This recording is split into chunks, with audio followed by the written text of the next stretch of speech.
Alors ce soir, on va aborder une question qui peut paraître toute simple, qui est au fond, qu'est-ce que c'est que la transmission de la foi? Est-ce que la foi se transmet? Est-ce que la famille est le lieu de la transmission de la foi? Et sans vouloir faire de espèce de raccord artificiel, c'est vrai que ce qui vient de se passer dans notre pays va nous obliger, nous les chrétiens, au fond, à être beaucoup plus au clair sur ce que c'est que la foi, sur voilà, pas simplement au clair pour se défendre, mais au clair si la foi est véritablement la seule chose qui soit, la seule lumière qui soit capable d'éclairer la vie humaine, surtout quand elle atteint un seuil d'absurdité tel que le comportement. Cet événement, il est simplement significatif de, moi j'aurais tendance à dire, de la folie collective dans laquelle est en train d'entrer tout doucement l'humanité par cette cristallisation entre une forme de religion très primitive qui se cabre contre tout ce que le monde contemporain peut avoir de destructeur de l'humain. Voilà. Donc on voit bien qu'on est dans un clivage dans lequel les chrétiens et les juifs d'ailleurs, on est au milieu, c'est-à-dire qu'à la fois on est capable non pas de comprendre l'islamisme fondamental dans ce qu'il a de barbare et de terroriste, mais de comprendre comment est-ce que l'Occident peut paraître comme une espèce d'apostasie de ce qui a fait toute la grandeur de l'Occident, comme une espèce d'espace dans lequel on piétine, plus que ça, on pervertit tout ce qui a fait les valeurs fondamentales des trois religions du livre. Et même si ça ne justifie pas l'islam fondamental, il faut bien comprendre que, bien sûr qu'on ne va absolument pas réussir à opposer une partie de la communauté musulmane contre une autre partie de la communauté musulmane, ça serait bien trop simple. Parce que la question, elle n'est pas simplement de marginaliser des gens qui sont des meurtriers, elle est de rentrer dans une interrogation beaucoup plus profonde, qui est au fond, exactement comme au moment de la chute des deux tours, qu'est-ce que ça signifie? Ça, c'est qu'une partie visible. Et réduire un fait simplement à sa violence physique et l'expliquer de manière policière ou circonstancielle, c'est complètement aveugle, ça n'a jamais marché. Voilà, nous n'avons pas fini d'essayer de comprendre ce qui arrive à notre monde occidental, et notamment le tournant dans lequel il est, et dont l'islam est, je parle de l'islam dans sa globalité, est un révélateur, et dont la forme radicale qu'il peut prendre, comme il vient de le prendre, est symptomatique de quelque chose. Donc vous voyez bien, on ne peut pas se conforter en s'imaginant qu'on va pouvoir séparer soigneusement de manière étanche ce qui vient de se passer avec le reste d'un islam qui serait gentil comme tout, et le reste des religions qui ne sont pas du tout en cause, et que finalement l'Occident, lui, est une victime abominable de cette affreuse réaction barbare qui vient des religions. Tout ça est complètement simpliste. Voilà. Donc on entend, moi je n'écoute pas la radio, je ne regarde pas la télévision, mais je le devine être 3-4 personnes que j'ai rencontrées, on est dans le simplisme systématique. Voilà. Et donc c'est vrai que du coup, ça n'est pas rien que de se demander qu'est-ce que la foi vient faire dans l'existence personnelle qui est la nôtre, que la foi vient faire dans l'espace collectif qui est le nôtre, qu'est-ce que la foi a accentué pour le meilleur et pour le pire dans la civilisation occidentale, parce que la foi, on va le voir, est quelque chose qui est absolument pas neutre, c'est une arme de guerre, pas du tout dangereuse au sens physique, hein, c'est l'inverse d'une Kalachnikov, la foi. Mais comment dire ça, aujourd'hui on dirait c'est un produit viral. C'est quelque chose qui a pour vertu de transformer les choses à une vitesse extrêmement impressionnante.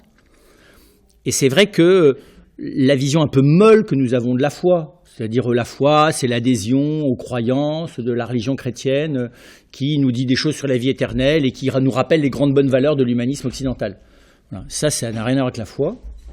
Et si ça n'était que ça, nous ne serions pas à ce moment de l'histoire de l'humanité où le meilleur et le pire, parce qu'on n'est pas que dans le pire, on est aussi dans le meilleur, coexistent. Voilà. Donc je pense que la question de la transmission de la foi, elle se pose aujourd'hui plus que jamais, puisque si la leçon que nous donne la jeune génération, c'est que la foi, ça se transmet pas comme une religion, ça se transmet pas comme un savoir, ça se transmet pas comme, je sais pas trop quoi, l'apprentissage d'un métier.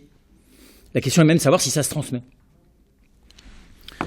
Vous avez des enfants qui, quand on les rencontre, on a l'impression que c'est plutôt eux, enfin ils n'ont pas du tout besoin de nous pour avoir la foi, et que par moments c'est plutôt nous qui en prenons plein pour notre grade, et que manifestement ils ont une manière de la vivre qui est, dans certains cas, complètement décalée positivement par rapport à la nôtre, qui est très emberlificotée, dans plein de considérations mentales, intellectuelles, affectives, civilisationnelles et autres. D'accord ? Alors que l'enfant a une espèce de manière des fois de vivre la foi qui est complètement hors cadre. Vous vous dites mais c'est quoi ce truc quoi ? Alors, pour revenir plus précisément sur notre sujet, la transmission de la foi, on ne va pas faire Mais c'est l'objet aujourd'hui de beaucoup de quoi dans certains cas de grande joie, parce que les parents ont le sentiment qu'ils ont réussi à transmettre la foi de leurs enfants, c'est-à-dire que leurs enfants sont pratiquants et qu'ils se disent « ça y est, j'ai réussi à transmettre la foi », ce qui n'est pas sûr d'ailleurs, parce que c'est pas parce qu'on pratique une religion qu'on a la foi au sens chrétien du terme. Et puis beaucoup de désillusions, parce que, soyons clairs, sur l'espace de 2 générations, la norme, c'est pas franchement les enfants qui pratiquent comme leurs parents, plutôt les enfants qui pratiquent rien du tout, voire qui n'en ont strictement rien à faire, et au pire, qui considèrent que leurs parents sont des demeurés, mais qui sont un peu dans leurs espaces, dans leurs espaces qui n'ont plus aucun rapport avec ce qui se passe aujourd'hui, et que ce sont, comment vous dire ça, des dinosaures en voie de disparition, et leur foi avec. Et donc, la question de la transmission de la foi, aujourd'hui, donne lieu quand même, chez pas mal de gens, on va dire de plus de 50 ans, à de la désolation, de la désillusion, dans certains cas de l'acharnement, mais qui aboutit plutôt à l'effet inverse de ce qu'on voudrait. Voilà. Ça donne aussi lieu à beaucoup d'interrogations sur les professeurs, les catéchistes. Est-ce qu'on transmet la foi? Comment on transmet la foi? Le catéchisme est-il la bonne manière? Faut-il enseigner quelque chose? Le catéchisme n'est-il pas au contraire le truc qui, de toute façon, rien que quand on vous l'a enseigné, ça vous donne plus jamais envie d'avoir la foi? Voilà. Comment est-ce qu'il faut faire? Est-ce qu'il faut les obliger d'aller à la messe? C'est tout ce truc-là. Et donc, ce qui semblait simplissime il y a encore un siècle et demi, parmi les catholiques, c'est on avait la foi, donc tu as la foi parce que, voilà, c'est tout, c'est normal, on transmet le patrimoine génétique, le patrimoine culturel, le patrimoine familial, le patrimoine religieux, puis tout ça va ensemble. Hein. On fait comme on a toujours fait, quoi. Les pères font comme les fils, enfin les fils font comme les pères, ou ce que les pères ont décidé qu'ils feront d'ailleurs, sauf quelques gens bizarres. Puis voilà. Et donc là, il y a une vraie question. Et puis derrière, c'est les enjeux. Les enjeux, c'est... oui, qu'est-ce que c'est qu'annoncer l'évangile? En gros, on est passé d'un truc où on ne se pensait pas annoncer l'évangile au 19e, tout simplement. Je veux dire, on transmettait sa foi, point, de manière familiale et religieuse. Et on avait des écoles pour ça, et des paroisses pour ça.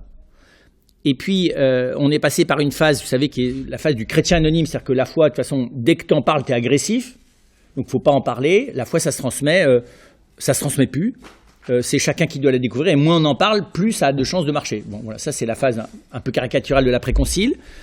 Et puis, on a vécu dans les années 80 le retour dans l'autre sens, c'est-à-dire de dire, non, il faut absolument exposer la foi en long, en large, en travers, en diagonale, parce que si vous exposez pas aux gens la foi, ils ne pourront jamais la voir, ce qui n'est pas bête. Et donc, au contraire, il faut être dans l'affirmation de la foi, il faut prêcher le kérigme, il faut annoncer le catéchisme, il faut... Voilà. Donc, le sujet, c'est pas l'annonce de la foi ou l'annonce de l'évangile, mais ça touche quand même ça. Oui, ça se transmet. Parce que la question de l'évangélisation, elle se joue. Est-ce que vous évangélisez vos enfants? Est-ce que vous le faites? Est-ce que vous avez raison de le faire? Est-ce que vous les respectez en le faisant? C'est une question pas facile. Comme dire, oui, non, mais je les éduque de manière chrétienne. Ça veut dire quoi? Vous les évangélisez, vous les catéchisez, vous leur transmettez la foi, ou bien vous faites un truc qui vous arrange de dire que juste vous les éduquez de manière chrétienne, ce qui est une manière de rien dire. Ça veut dire quoi, les éduquer de manière chrétienne? À aimer son prochain, à pratiquer la justice, la vérité, tout ça, je veux dire, n'importe quel imbécile laïque un peu sensé, il fait la même chose. Hein. Enfin, laïque, c'est-à-dire qu'il y a des convictions profondes, humanistes. Voilà. Donc il y a cette question-là. Derrière, la transmission de la foi, c'est l'annonce de l'évangile. Et puis évidemment, il y a la question de l'Église. Est-ce que l'Église, elle est censée transmettre la foi? Est-ce que c'est son boulot? C'est le boulot des parents? C'est pas le boulot des parents? C'est le boulot du curé? Est-ce que d'ailleurs on a à la transmettre? Voilà, c'est une vraie question. Et puis derrière, un petit peu qui se profile, c'est la question de la doctrine. Parce que la foi, ça a quand même quelque chose à voir avec la doctrine. Alors, il ne s'agit pas de remettre en cause ce que chacun a tenté de faire, hein, surtout à la lumière des résultats apparents que ça peut donner, parce que vous avez des gens qui n'ont pas fait grand-chose de leurs enfants quand même pratiquent et pris, et puis vous en avez d'autres, ils ont fait tout ce qu'ils ont pu, et leurs enfants pratiquent pas du tout, et prient manifestement, en tout cas au dire de leurs enfants, pas du tout. Donc là aussi, on ne peut pas dire qu'il y a un effet, c'est un des domaines très frustrants, dans lequel il y a une relation de cause à effet qui est bizarrement très décalée par rapport au reste. Vous avez appris à vos enfants à faire des mathématiques, sauf s'ils étaient sous-doués, ils savent à peu près faire des additions. Vous les emmenez à l'école, ils ont passé le baccalauréat. D'accord ? Donc en gros, tout ce que vous leur avez appris, ce que vous avez essayé de leur transmettre, sauf peut-être des trucs qu'ils estiment un peu trop restrictifs, mais en gros, ils sont dans les clous.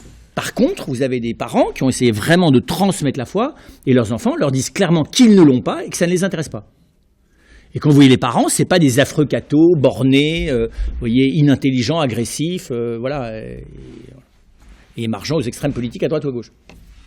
C'est des gens qui ont fait ce qu'ils ont pu. Des fois, vous avez même des parents qui ont fait de la théologie, qui ont fait des études, vous voyez, qui sont formés quoi, chrétiennement, qui ont une vraie vie de prière, et des fois, ça donne rien du tout. Alors, ça veut dire que, en fait, c'est des mauvaises personnes, quoi. En fait, en apparence, ils sont bien, mais c'est beaucoup plus grave que ça. Parce qu'en fait, ils sont crypto-méchants, quoi. Voilà, donc c'est un domaine qui c'est pas cool quand on aborde cette question-là. Et donc, ça vaut le coup, je pense, de s'y interroger. Alors, si d'abord on essaye, avant de regarder l'Évangile d'un peu plus près, parce que la manière, je ne veux pas vous le faire, hein, mais on l'a déjà fait plusieurs fois, quand vous regardez comment Jésus fait, c'est pas très clair. Hein. Il a un message clair à transmettre. Le royaume de Dieu est tout proche. Ça, c'est d'une clarté. La doctrine de Jésus, vous la connaissez, vous, clairement? Et il la transmet de manière claire, de manière organisée, en formant des formateurs, 0. Les apôtres, le vendredi saint, comme formation de formateurs, 0. Et c'est très bizarre parce que quand vous les voyez quand même à l'étape N+3, c'est-à-dire au bout de 3 ans, ils sont complètement largués. Et vous les retrouvez 40 jours plus tard. Alors, je sais bien que Saint Luc a un peu amélioré le discours de Saint Pierre. Hein. Pierre n'avait peut-être pas exactement l'élocution de Saint Luc. Enfin, quand même, le jour de la place de Jérusalem, pour le coup, ils se sont mis à parler, à raconter des trucs. Ça a l'air, c'est complètement structuré, quoi. Tu te dis, mais d'où ça sort, ce truc? C'est manifestement pas issu d'une formation par mode de séminaire, par mode d'enseignement, avec des QCM, ou je sais pas trop quoi. Vous voyez, Jésus, il n'y a pas de catéchisme dans l'Évangile. 80% des questions du catéchisme ne sont pas dans l'Évangile. Dans l'Évangile, vous avez Jésus qui fait des miracles, qui parle de lui et de son Père. En gros, pour faire court. Il parle beaucoup de lui, d'ailleurs. Presque exclusivement. Et donc, c'est vrai, c'est une vraie question. Alors, quand on prend Paul, à la limite, on peut s'en sortir. Mais quand on prend le Christ, on n'est pas rendu pour savoir c'est quoi éduquer. Même ce que c'est qu'éduquer, d'ailleurs. Jésus donne des préceptes éducatifs. Enfin, la manière dont il a pratiqué lui-même le respect parental à 12 ans, c'est un peu spécial. Vous me l'accorderez quand même. Il a été très gentil après, dit le texte, mais quand même.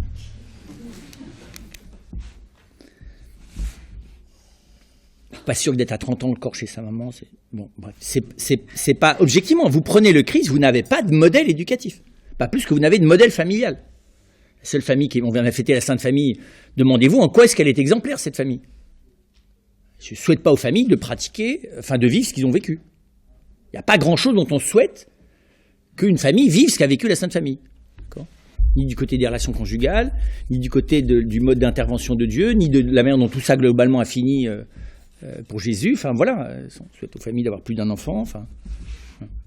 Et donc, c'est pour dire que, non pas qu'il n'y ait pas dans l'Évangile de quoi inspirer la vie familiale, c'est pas ça que je veux dire, mais ce que je veux dire, c'est que, en tout cas, c'est pas à première lecture de l'Évangile qu'on a clairement un topo sur la transmission de la foi, l'éducation des enfants, et comment tout ça doit se passer. Paul, je vous l'accorde, d'ailleurs, c'est beaucoup plus, en tout cas en apparence. Après ça, deuxième lecture, absolument plus du tout, d'ailleurs, chez Paul, c'est l'inverse. Parce que Paul est un rabbin, donc tout ce qu'il dit, il le discute, donc à la fin, tu as la tête complètement confuse. Au début, tu lis Paul, tu lis de manière cartésienne, en cherchant des leçons, tu les trouves, puis après ça, tu lis Paul tel qu'il parle, tu comprends plus rien de ce qu'il dit. T'es perdu. Parce qu'il dit un truc, puis il dit en fait un truc qui est différent du premier, puis il les met en débat l'un avec l'autre. Ça, c'est quand tu lis de près. Pas juste quand tu retiens la conclusion que le curé a mis en exergue d'une phrase, vous voyez, qu'il a extrait de son contexte, pour que ça ait l'air d'une leçon. Je dis ça parce qu'on a pratiqué quand même la manipulation occidentalo-cartésienne de Descartes, de Saint Paul, quand même allé d'Augustin jusqu'au 19e. Hein. Peut-être qu'on a fait dire à Saint Paul des choses qu'il n'a jamais dites, et qu'on n'a pas toujours écouté ce qu'il était en train de dire. La grande redécouverte des... Alors d'ailleurs, je vous l'accorde, hein, quand vous lisez Paul, c'est pas très facile. L'évangile est plus simple. Mais chez Paul, on arrive quand même globalement à voir que, même si c'est un peu avec des axes différents, il donne quand même des préceptes et des conseils très précis. Jésus, à part aimez-vous les uns les autres comme je vous ai aimé, c'est pas très précis. Des fois, ça a l'air super cool et des fois, ça a l'air super dur. Il est capable de passer les publicains et les pécheurs, vous deux vous rentreront dans le royaume des cieux. Ça peut paraître super cool. Et puis, voilà, malheur aux riches, ça peut paraître super dur. Bénir les enfants, c'est super cool. Mais qui peut... il y a d'autres moments où celui qui n'est pas... qui ne me préfère pas aux siens n'est pas digne d'être mon disciple, c'est super dur. Va avant tout ce que tu as, donne-le aux pauvres, c'est super dur. D'accord ? Alors, quand on regarde, donc d'abord, avant de regarder l'Évangile, sur le plan humain, parce que c'est ainsi que je suis en train de retravailler sur qu'est-ce que c'est que l'éducation. Alors l'éducation, ça se pratique depuis longtemps. C'est pas si simple d'ailleurs de savoir exactement ce qu'on y fait. en gros, il y a trois choses, il me semble, dans le... Qu'est-ce que c'est l'éducation? C'est un accompagnement de la croissance d'un enfant, pour faire court. C'est ça, éduquer. Mais dans l'accompagnement de la croissance de l'enfant, il y a des choses différentes. Il y a des choses que font les parents, mais que peuvent faire d'autres, c'est enseigner. Il n'y a pas d'éducation sans enseignement. Tout simplement parce qu'une éducation dans laquelle je n'enseigne rien, c'est une éducation qui ne s'adresse pas à l'intelligence de la personne. Donc, ce n'est pas, c'est pas quelque chose d'humain. Vous pouvez dresser un enfant, mais vous le dressez comme un animal. Si vous faites plus que le dresser, vous vous adressez à son intelligence. Quand vous vous adressez à son intelligence, vous émettez un certain nombre de vérités. Enfin, vous essayez en tout cas. Donc, vous enseignez. D'accord ? Des fois, vous enseignez d'ailleurs intelligemment, c'est-à-dire que vous argumentez sur ce que vous dites, pas toujours de manière convaincante. Des fois, vous éduquez de manière moins intelligente, c'est-à-dire que vous énoncez des choses sans argumenter dessus. Et des fois, ce que vous dites est faux, et là, c'est la catastrophe. Et le pire, c'est quand vous argumentez pour justifier ce que vous dites de faux. Voilà. Là, ça va très mal.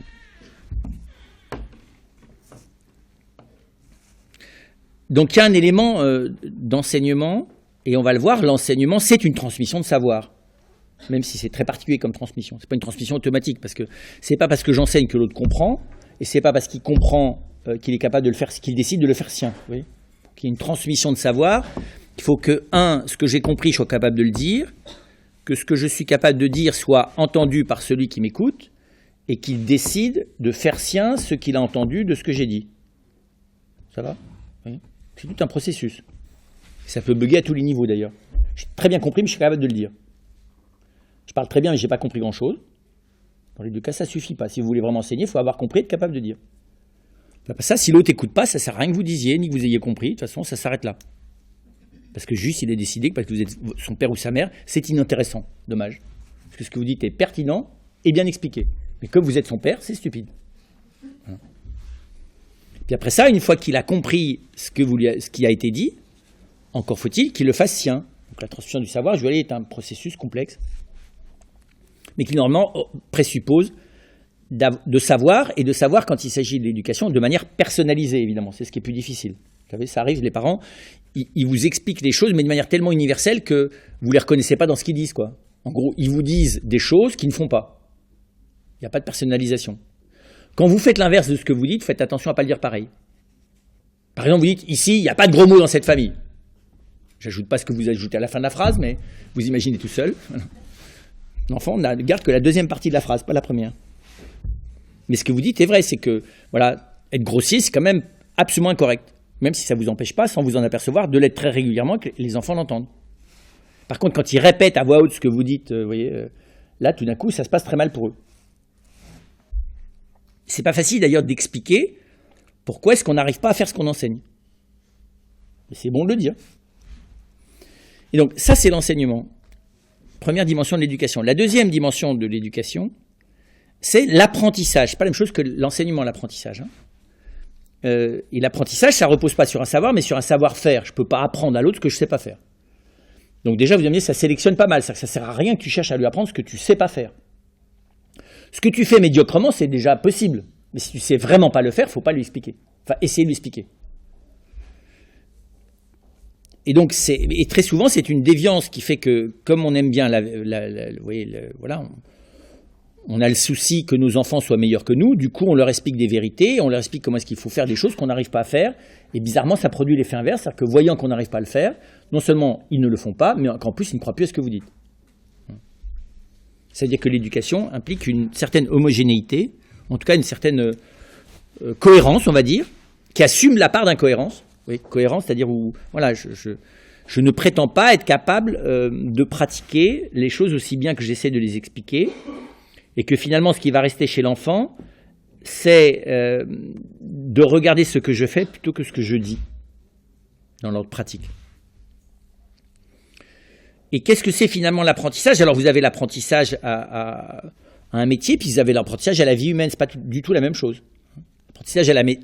L'apprentissage à un métier, vous êtes compétent. Vous pouvez expliquer à votre fille comment on fait, ou à votre fils comment on fait des crêpes, comment est-ce qu'on recoue un pantalon, comment est-ce qu'on, vous voyez, on repasse. Ça, vous pouvez expliquer, c'est l'ordre de la compétence. Si vous ne savez pas faire, ça ne sert à rien d'essayer d'apprendre à l'autre.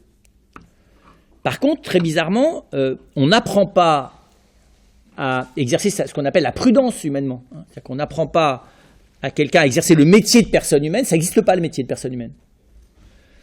Et d'une certaine manière, personne ne peut se prétendre véritablement compétent.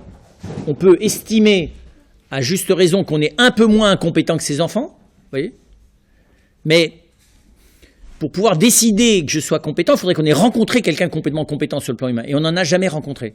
Enfin, comme on n'a pas rencontré Jésus, en tout cas sur la terre, donc on n'a jamais, regardez, ouvrez les yeux, vous le connaissez, si vous êtes un petit peu exigeant, vous voyez, si vous comparez ce qu'est la compétence d'un grand violoniste, ou même d'un bon pianiste, ou d'un bon violoniste, vous comparez, après ça, vous transposez ça à ce que c'est que la vie humaine, et vous verrez qu'il n'y a personne de vraiment compétent.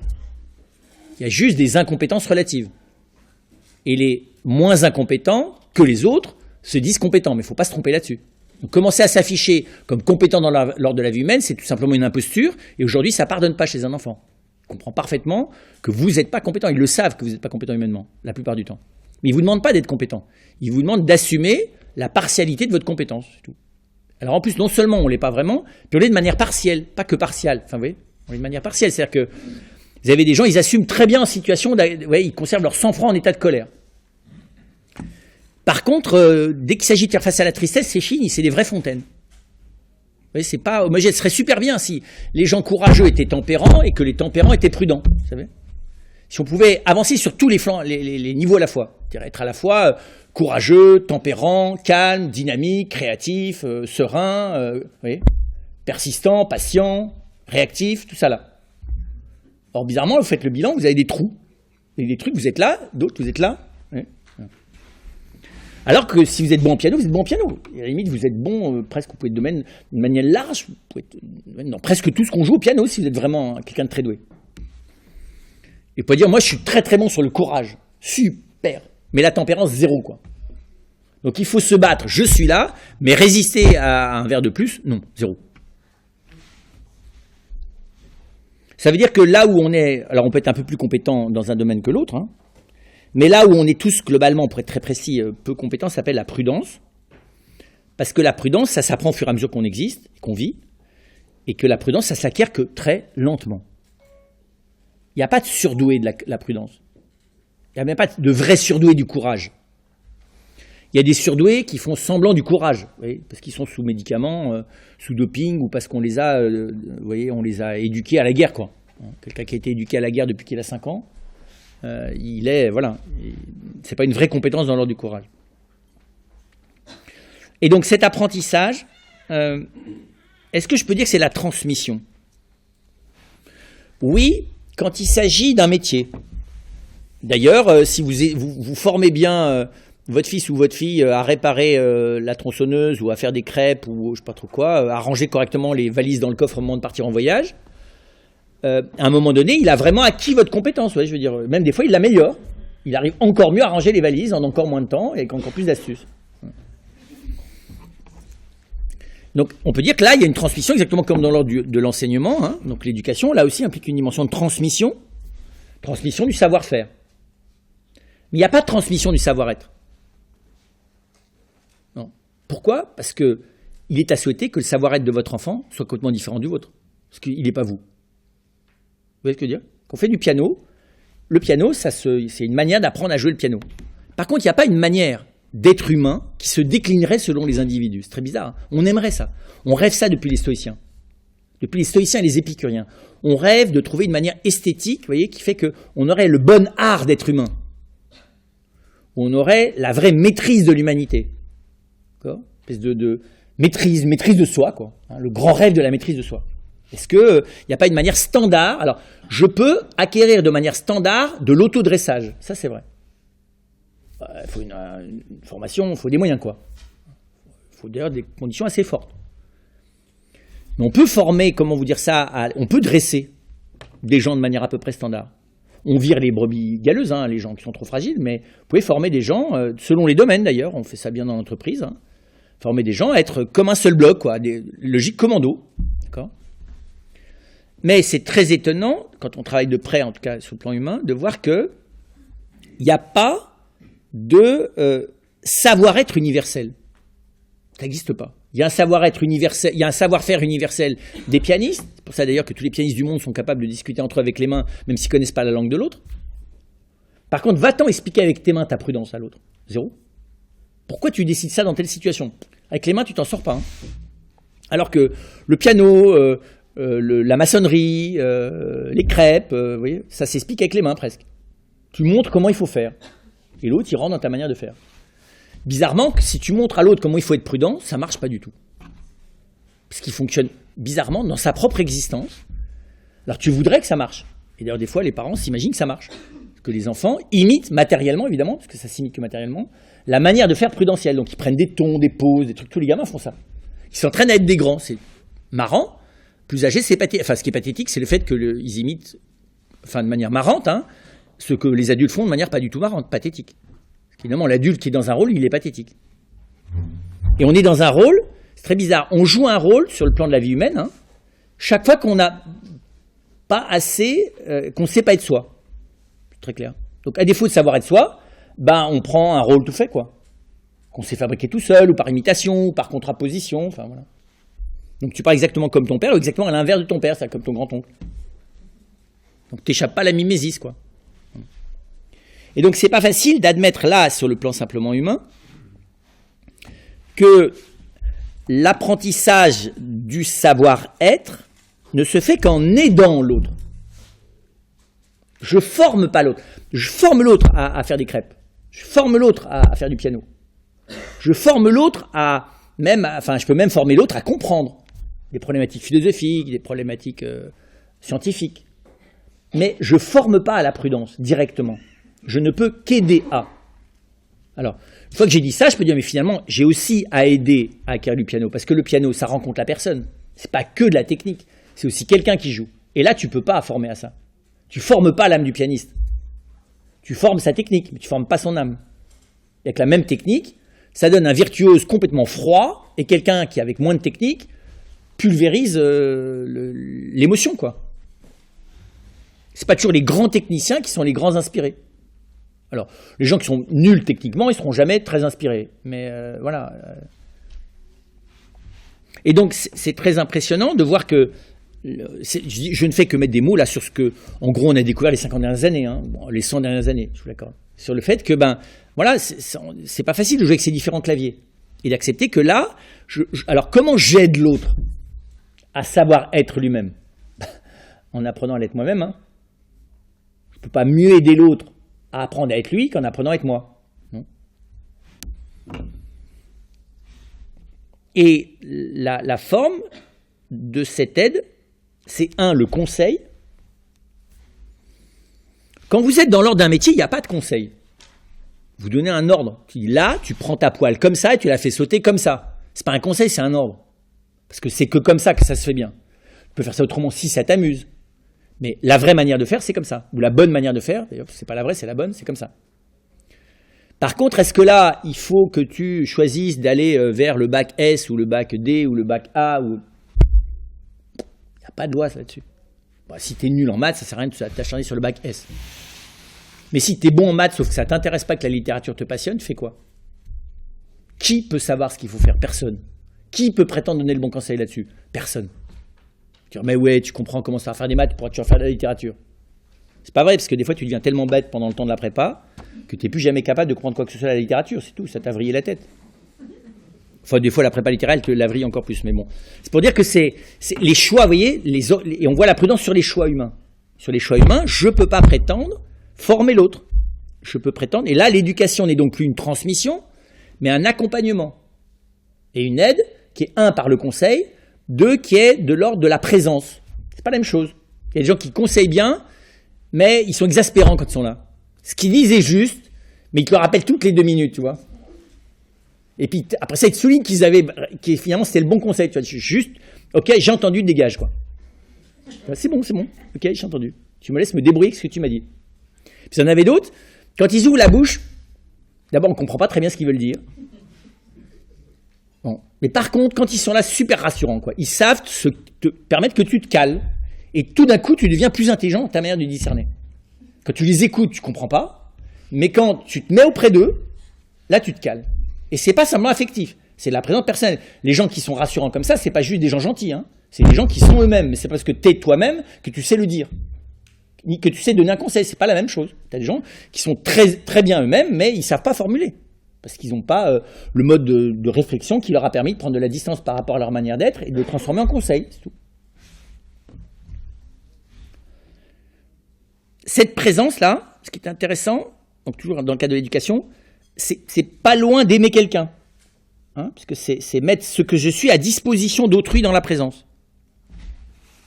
D'ailleurs, souvent, ces gens qui sont capables de faire ça, c'est des gens fondamentalement aimants, pas simplement bonasses, hein, aimants, c'est-à-dire des gens qui ont choisi d'être là et présents de respecter l'autre et de se mettre à leur disposition. Ça s'appelle aimer, en gros. De manière, c'est pas le grand amour ou la grande amitié, mais c'est quand même énorme. Quelqu'un qui te respecte, qui choisit d'être là, d'accord, et qui n'empiète pas sur ton existence et qui en plus s'intéresse à ce que t'es, ça fait beaucoup. Hein.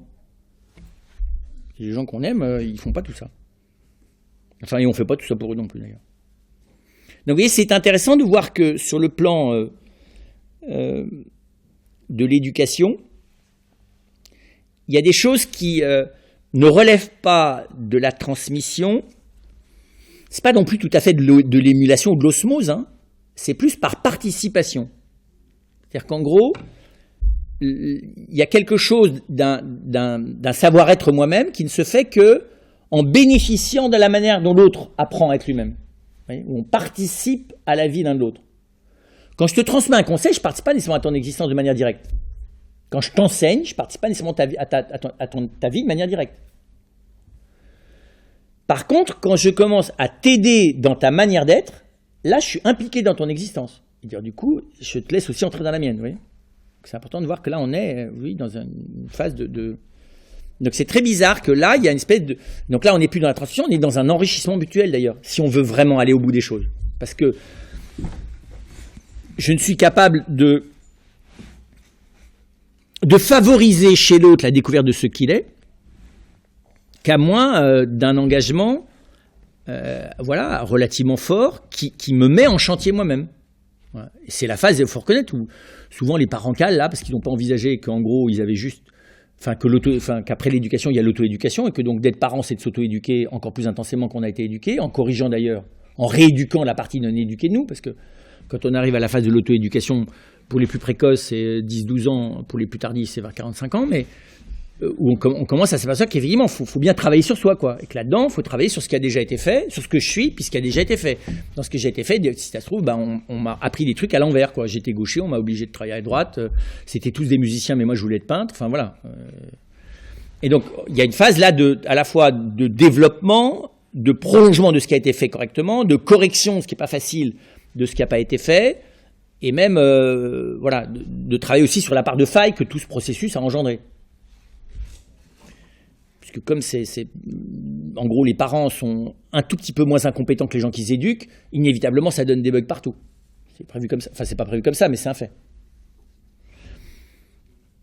Ce qui fait que, du coup, je vois bien que je ne peux pas prétendre qu'être compétent. Vous voyez, je vois bien ce qu'est l'incompétence éducative. Incapacité d'expliquer quoi que ce soit de manière un petit peu théorique, vous voyez. Incapacité de transmettre aucun savoir-faire et incapacité de donner des conseils. Et dans certains cas, incapacité de rentrer tout simplement dans une relation personnelle avec quelqu'un. Là, ça donne de l'incompétence éducative. Par contre, dans l'autre cas, je ne peux pas dire qu'il y a au sens strict de la compétence. Il y a des éléments de compétence éducative. Mais quelqu'un ne peut pas dire « je suis compétent sur le plan éducatif ». Il peut dire « je suis compétent sur le plan du formatage idéologico-comportemental ». Ça, vous avez des fureurs partout dans tous les pays du monde, et vous en avez même dans les familles, et partout ailleurs. Vous avez des gens qui vous expliquent qu'ils savent exactement comment il faut penser, comment il faut faire, c'est-à-dire comme eux. Au besoin, ils veillent à la déclinaison de leur manière de faire sur les autres. C'est encore pire, ça. Parce qu'ils s'adaptent à vous, bien sûr, pour vous faire mieux rentrer dans la manière de faire. Ça se rencontre dans la famille, dans l'entreprise, dans le monde associatif et dans toute autre forme de vie communautaire. Donc vous voyez bien que c'est un peu complexe et que du coup, on comprend pourquoi c'est si difficile. Parce que d'avoir, je vous dis, capacité d'un minimum de comprendre et d'enseigner un peu une compréhension de l'homme, quoi, vous voyez, de quelque chose de ce que j'appelle un savoir... j'aime pas le mot théorique, vous voyez, mais un savoir large. Compétence et capacité de transmettre un minimum de savoir-faire. Et puis, être capable de donner des conseils. Et en plus d'avoir une aptitude à la présence à autrui pour ce qu'il est, ça fait beaucoup. Moi, j'en conclus d'ailleurs que les parents sont tout à fait inaptes à être seuls à assumer ça. C'est tout à fait clair pour moi. C'est complètement stupide d'avoir imaginé que les parents peuvent être responsables de cette tâche-là seuls. C'est parfaitement clair. peuvent pas être responsables de cette tâche s'ils ne sont pas adossés sur des aînés qui ont plus d'enfants, mais des petits-enfants, qui ont eu le temps de réfléchir, de se remettre en cause, et qui ont un petit peu plus d'humilité. L'humilité facile, parce qu'une fois que j'ai fait les bilans sur mes échecs, quand même, je la ramène moins. Puis je suis pas obligé de faire face à l'enfant qui me demande des comptes toute la journée. Donc, s'ils sont pas adossés à une génération d'aînés, et s'ils sont pas adossés aussi, je dirais, dans chacun de ces 3 domaines, ou de ces 4 domaines, à des gens plus compétents qu'eux, c'est-à-dire dans l'ordre de l'enseignement, un vrai prof, c'est quelqu'un qui sait enseigner mieux que, mais souvent, il faudrait qu'il sache mieux enseigner, c'est-à-dire de manière à la fois pertinente sur le plan du contenu et aussi personnalisée sur le plan voilà. Pour ça, normalement, on les forme, mais donc d'être complété par ça, d'être complété par des gens qui savent enseigner du savoir-faire mieux qu'eux, tout ce qui est les artisans, tout ce qui est les gens qui sont capables d'enseigner des métiers, quoi. Hein. Et puis d'être capable de gens qui sont capables de donner des conseils. Et c'est vrai qu'il y a des gens qui ont plus d'expérience de la vie humaine que n'en ont les parents qui ont entre 20 et 35 ans. Ce sont des gens qui ont plus de sagesse tout court. D'accord ? Ils sont plus appropriés pour donner un conseil qui respecte la complexité de la situation humaine. Alors que l'adulte qui a 25 ans, il est déjà dans sa propre complexité, il a du mal à comprendre celle de son enfant. Et surtout s'il en a 2, alors c'est la fin du monde. Déjà, il ne comprend pas sa complexité, celle de son couple non plus, celle de sa famille, j'en parle pas. Et celle de la singularité que chacun des enfants en interaction avec le reste, c'est fini, quoi. Il bug, quoi. C'est normal qu'il bug. Donc, ou bien il est terrassé, ou bien il simplifie. Ou bien il est accompagné. Voilà, complété. C'est le rôle symbolique des parrains et marraines. Mais des parrains et marraines, ce n'est pas nécessairement ceux qui ont été là au baptême, ceux qui sont compétents pour donner des conseils complémentaires. Et puis des fois, il a besoin aussi d'être complété par des gens qui ont une capacité de présence qu'il a pu ou qu'il n'a pas. Parce que quand vous avez 4 enfants, les mamans ont beau être des héros par mode d'obligation, ça ne leur donne pas une capacité nécessairement de présence instantanée, profonde, disponible, intelligente, sereine et calme. Donc il faut des gens qui jouent un rôle, qui puissent, c'est pas un rôle d'ailleurs, qui puissent accepter de s'intéresser à l'enfant. Je dis là aussi, ça peut être ceux qui donnent des conseils, mais c'est pas nécessairement les mêmes. Ça peut être les grands-parents, mais c'est pas nécessairement eux. Qui ont un rôle de présence, moi ce que j'appelle un interlocuteur d'existence. Quelqu'un dont la présence me révèle à moi-même. Pas quoi qu'il dise, mais presque. Ça peut être quelqu'un qui est compétent par ailleurs dans l'ordre du métier, quelqu'un qui est compétent par ailleurs dans l'ordre du savoir, quelqu'un qui est compétent dans l'ordre du conseil. Vous voyez, c'est pas contradictoire tout ça.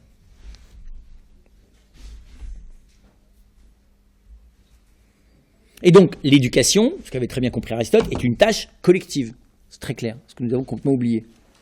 Une tâche avec des stakeholders, comme on dit dans l'entreprise, avec des parties prenantes multiples, et qui réclameraient d'ailleurs, comprenez bien, ce n'est pas notre sujet d'aujourd'hui, mais un contrat social tacite entre ces parties prenantes.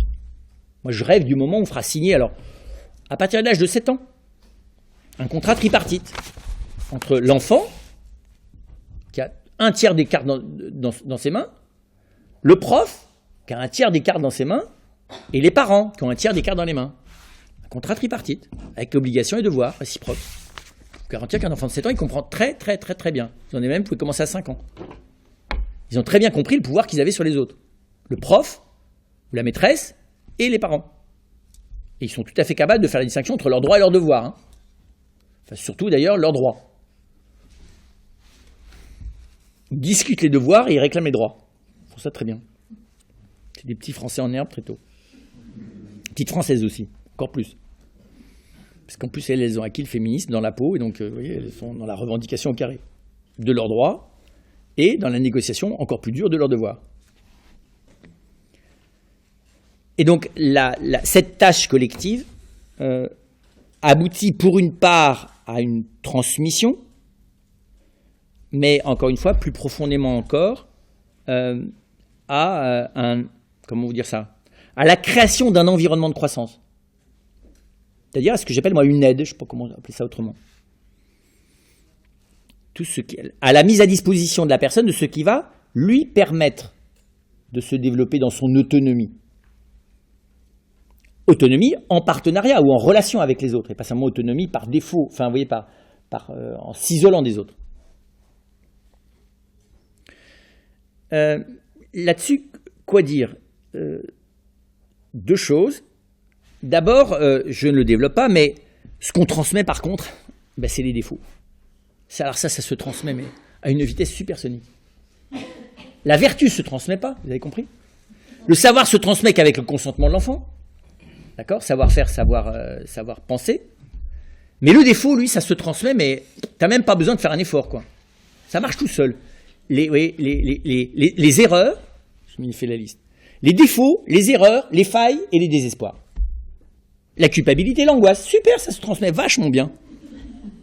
T'es flippé, tes enfants sont flippés. T'es désespéré, tes enfants sont désespérés. T'es dans l'erreur, ils sont dans l'erreur. T'es dans la vérité, ils discutent. Non mais c'est vrai, sérieux. Ils sont dans l'espérance, tu les énerves. C'est pas cool ça, je le prends avec humour, hein, mais c'est pas du tout cool comme histoire. Donc les failles se transmettent beaucoup plus rapidement que les processus de construction. Alors, après ça, il faut faire un peu de métaphysique et rappeler que les défauts, les erreurs, les failles, les déprimes, les angoisses et tout ça, c'est quand même métaphysiquement complètement relatif. Ça n'atteint pas mon être, ça n'atteint pas le noyau dur de mon esprit, ça n'atteint que mon affectivité et ses représentations. Vous allez me dire, quand on est, et c'est tout le problème, c'est quand on est dans une culture qui ne met en lumière que le monde de la représentation, du coup, tout est fêlé. Enfin, vous voyez, je veux dire, t'es désespéré avant même d'essayer d'exister, quoi. Alors que quand t'es dans une civilisation qui met en lumière ton être, ton existence, qui est beaucoup plus radicale que ton affectivité, ton intelligence et ta volonté, qui même si elles sont amoindries par l'affectif, sont beaucoup plus radicales que ton affectivité, bah, tu relativises. Vous voyez, le lieu de la faille, elle est seconde. C'est bizarre que nous ne sommes fêlés qu'à c'est pas la superficie, mais qu'à la surface de nous-mêmes, mais nous avons la représentation d'être fêlés jusqu'au fond. Non. L'observation de la personne fait que, par contre, être persuadé que je suis fêlé jusqu'au fond finit par inhiber complètement mon être et mon esprit. Dommage. Et même par somatiser. Encore plus dommage. Pauvre corps, il n'a rien fait dans toute cette histoire-là. Parce que lui, il est tout à fait loin du métaphysique, le corps. Alors, comme on est passé d'un monde de l'idéologie rationaliste, puis à un monde de l'idéologie matérialiste, et qu'on est en train de finir par un monde qui est complètement dans l'imaginaire, c'est sûr qu'on est mal barré, parce qu'on est passé d'un registre de représentation à l'autre. Et aujourd'hui, on cumule la représentation rationaliste, la représentation matérialiste et la représentation imaginaire. Et ça occupe 70% de notre énergie quotidienne. Pour, allez, 10% de ma personne humaine. Dommage. Dommage de bouffer 70% de mon énergie pour ce qui est 10% de ce que je suis. Ça existe l'affectivité, c'est pas inutile.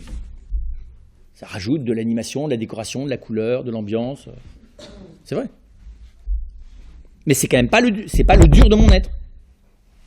Ça fait partie c'est de l'ordre du médium, l'affectif. Et en plus, c'est de l'ordre du collectif, du malléable, et on comprend bien, du buggable à haute dose, quoi. Et donc, là, voilà, il y a là, enregistrer cette fragilité fondamentale fait aussi partie, mais je ne le développe pas là, de la tâche éducative. Voilà, donc d'admettre le fait que ce qui se transmet et ce qui se fabrique dans l'éducation, même s'il est plus profond, est concurrencé, mais pas au même niveau, d'accord, par tout ce qui se défait et se déconstruit au niveau de la cohérence affective.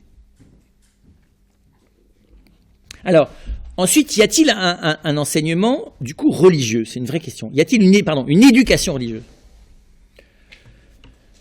Il y a un enseignement religieux, mais qui est un enseignement qui doit se faire à la mesure de l'humilité, de ce que la personne humaine est capable de dire de la dimension religieuse, c'est-à-dire peu de choses et de manière pas simple à comprendre, parce que la dimension religieuse, elle est quand même à la frontière de notre capacité de connaître. L'existence de Dieu, ce qu'il est, la relation qu'il a à nous, ce qu'il a à voir dans notre existence, c'est très difficile de dire quelque chose de très précis là-dessus. Hein. Et là, il n'y a même pas de philosophe qui puisse se prétendre compétent. D'accord ? Au mieux, on a des philosophes qui peuvent vous dire que voilà, il y a une capacité de l'intelligence à atteindre véritablement la certitude que Dieu existe, ça c'est possible. Mais ça ne me déduit pas de manière mathématique, vous voyez, extrêmement simple, comment ça marche après. Aussi simplement qu'on vous apprend à faire des crêpes, quoi. Donc l'enseignement religieux, il réclame normalement une espèce d'humilité contemplative qui est liée à sa matière même. Ensuite, il n'y a pas de savoir-faire, à part peut-être rituel, mais ça ne va pas chercher midi à 14h. Il n'y a pas de savoir-faire dans l'ordre religieux. Il n'y a pas de métier religieux. Et est-ce qu'il y a un savoir-être? Donner des conseils dans le savoir-être de la vie intérieure, dans le face-à-face avec... Enfin, pas face-à-face, mais dans la recherche de Dieu, qui peut... C'est déjà tellement fragile pour soi, comment tu veux en plus en parler pour l'autre?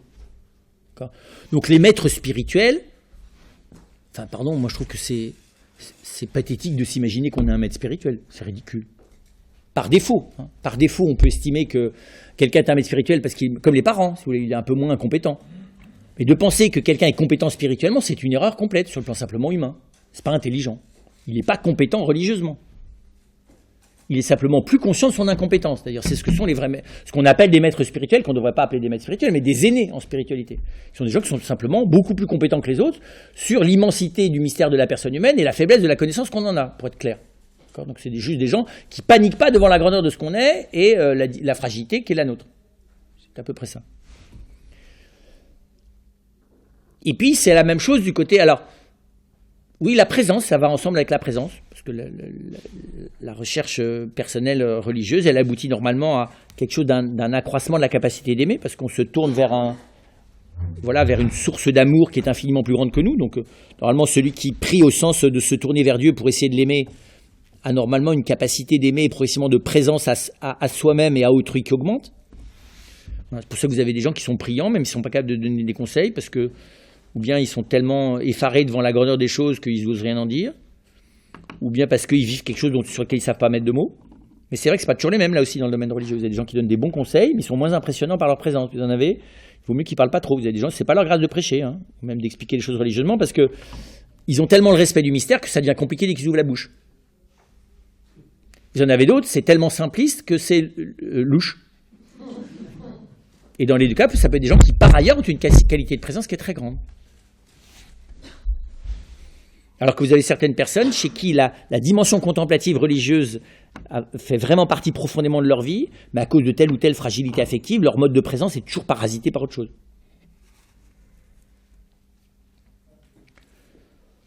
Alors, ce qui est clair, c'est que comment dire ça, quand j'essaie de regarder, du coup, qu'est-ce que je transmets de religieux, et vous comprenez bien, ça n'est pas étranger à ce que je vais dire sur la foi, parce qu'il y a quelque chose de religieux dans ce que le chrétien croit.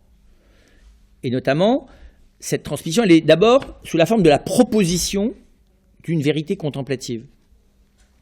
Je ne transmets pas la vérité contemplative, la vérité concernant le mystère de Dieu et la relation de l'homme à Dieu. Mais je peux proposer quelque chose de cette vérité à essayer de comprendre à l'autre. Oui, c'est la transmission pauvre. Elle est propositionnelle, cette transmission. Et elle ne peut jamais garantir son effectivité. Je vous dis à peu près les maths, apprendre à conduire une voiture, ou même un peu la philosophie dans ce cas-là d'élémentaire. Mais le mystère de l'être premier, le mystère de Dieu, le mystère de la relation de la création et de la créature à Dieu, voilà, je dirais, c'est de toute façon tellement fragile dans la formulation que ça peut être que propositionnel. Ça n'est pas convaincant, comprenez bien. Vous voyez, je veux dire, quand il s'agit de comment se construit une amitié ou comment respecter toutes les dimensions de la vitalité qu'il y a en moi, là, je peux être convaincant parce que je l'ai sous la main, la personne humaine. Donc, si je décris correctement le fonctionnement de la personne humaine, j'emporte l'adhésion d'autrui par démonstration.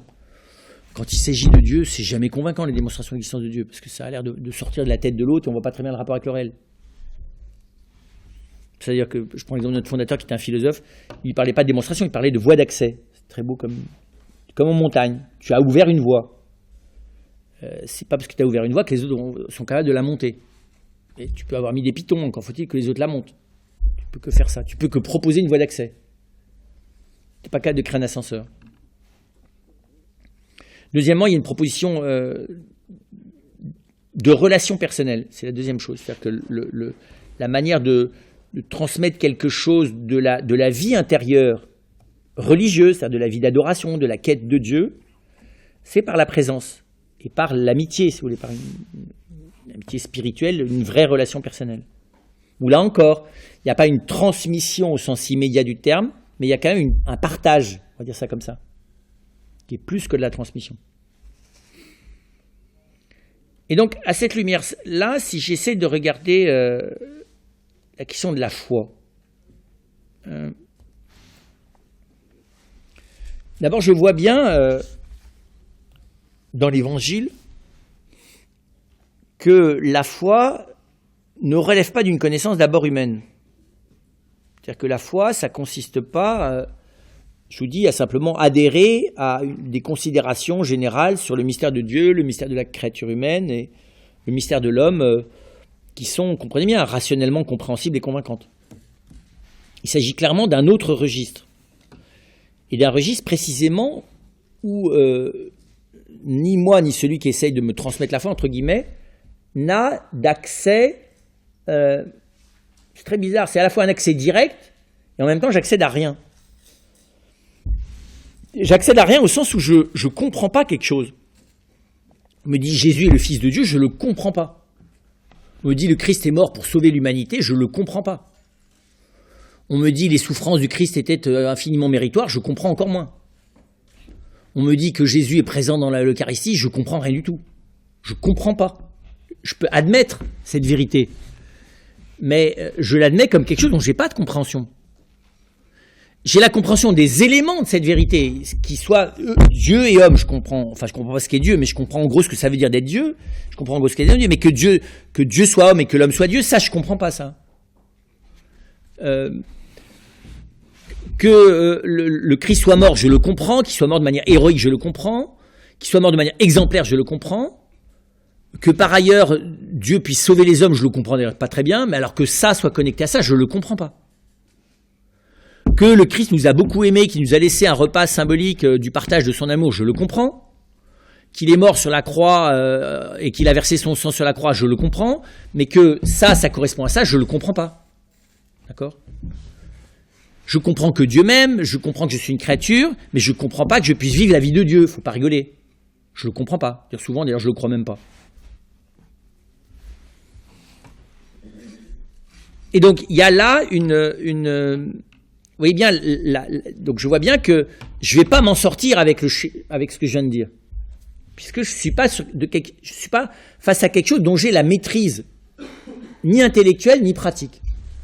Donc, si vous voulez, pour transmettre quelque chose, il faut l'avoir. Parce que si vous dites à quelqu'un, est-ce que tu peux me passer ça, il faut l'avoir. S'il ne l'a pas, il ne peut pas vous le transmettre.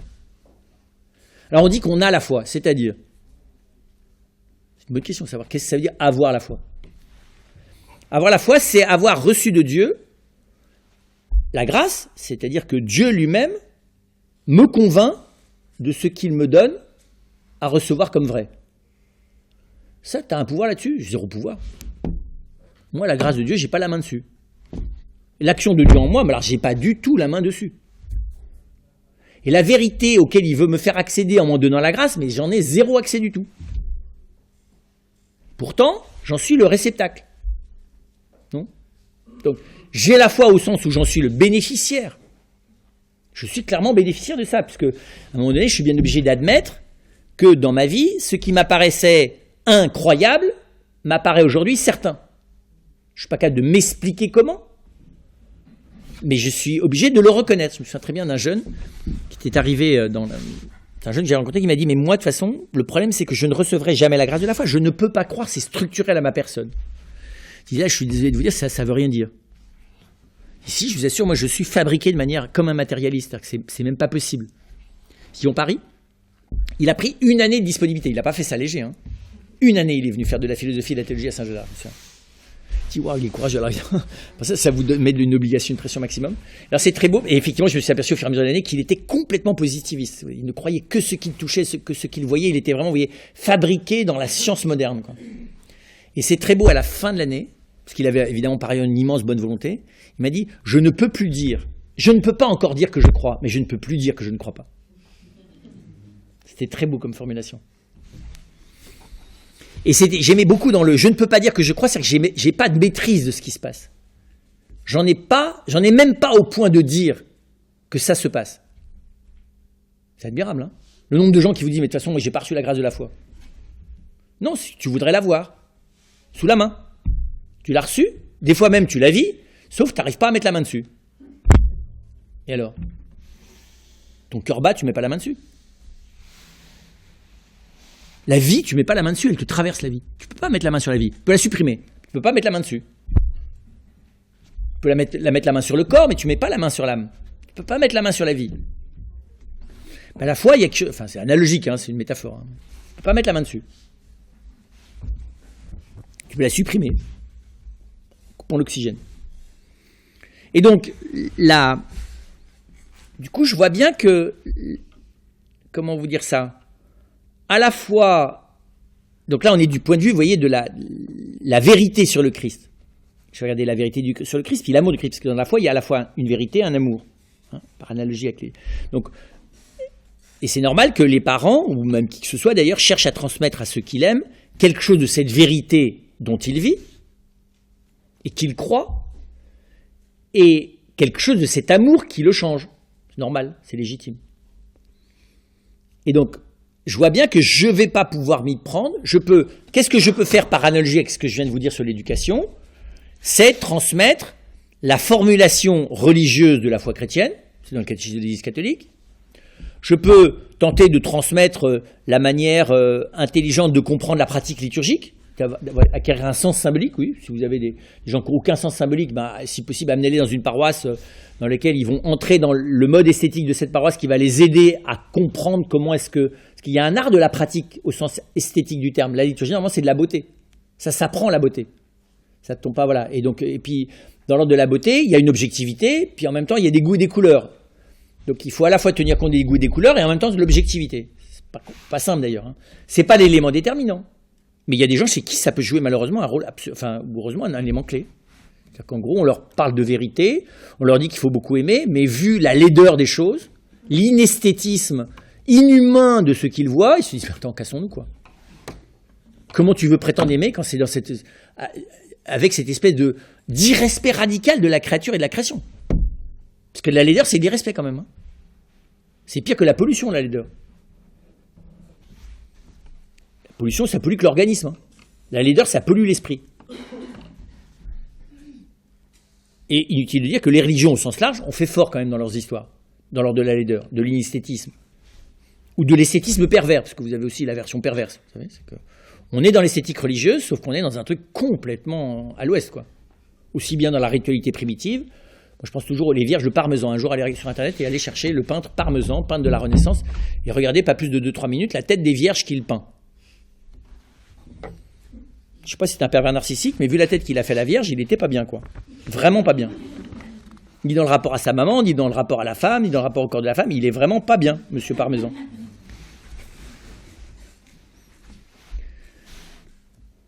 Pourtant, c'est esthétique, mais c'est d'une esthétique qui n'a, moi je pense personnellement, rien à voir avec le sujet qu'il peignait. Ça a à voir avec sa problématique personnelle et il a le droit de peindre l'ambiguïté qu'il a projetée sur les femmes qu'il habitait lui-même, ça c'est son problème. Voilà, et donc, là, je peux, vous voyez, au niveau chrétien, effectivement, il y a des dispositions. Le chrétien n'est pas quelqu'un qui n'est rien capable de dire humainement de sa foi. Le catéchisme dit des choses. Le chrétien n'est pas quelqu'un qui n'est pas du tout capable de signifier par la beauté ce qu'il croit. La preuve, la liturgie. Le chrétien n'est pas quelqu'un qui est incapable de susciter chez autrui un certain amour de celui dont il parle. D'accord ? Témoignage de la charité réveille chez autrui le désir de connaître ce dont vous parlez. Et même de vivre au besoin. Parce que l'amour, c'est contagieux. La joie de l'amour, c'est contagieux. Voyez comme il s'aime, il dit dans les Actes des Apôtres. Mais, même si tout ça, je peux le faire, ça n'est pas encore la foi. Vous comprenez bien ? Pas encore le contenu même de la foi. Et là, je vois bien que le contenu de la foi, comprenez bien, je ne peux pas le transmettre par mode de décision pour la bonne raison que je ne l'ai pas à disposition. Par contre, je peux accepter qu'elle me traverse la foi. Pour être plus précis, que le contenu de la foi, le mystère de Dieu, m'habite. Et que je laisse ce qui m'habite, non seulement transparaître, mais, je dirais, contagier l'autre. Vous voyez ce que je veux dire ? Donc, celui qui transmet la foi, c'est celui qui transmet la grâce. Et celui qui transmet la grâce, c'est Dieu, pas moi.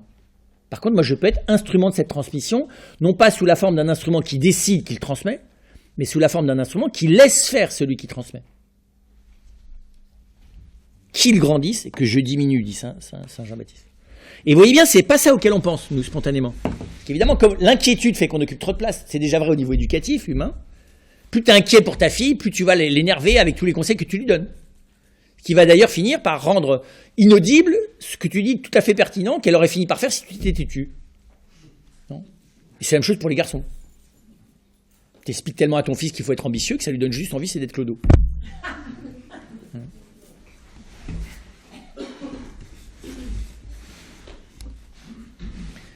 Et donc,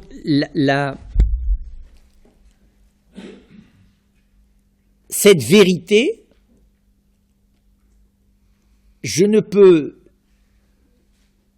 peut se communiquer, encore une fois, que par contagion, c'est-à-dire dans la mesure même où je la vis.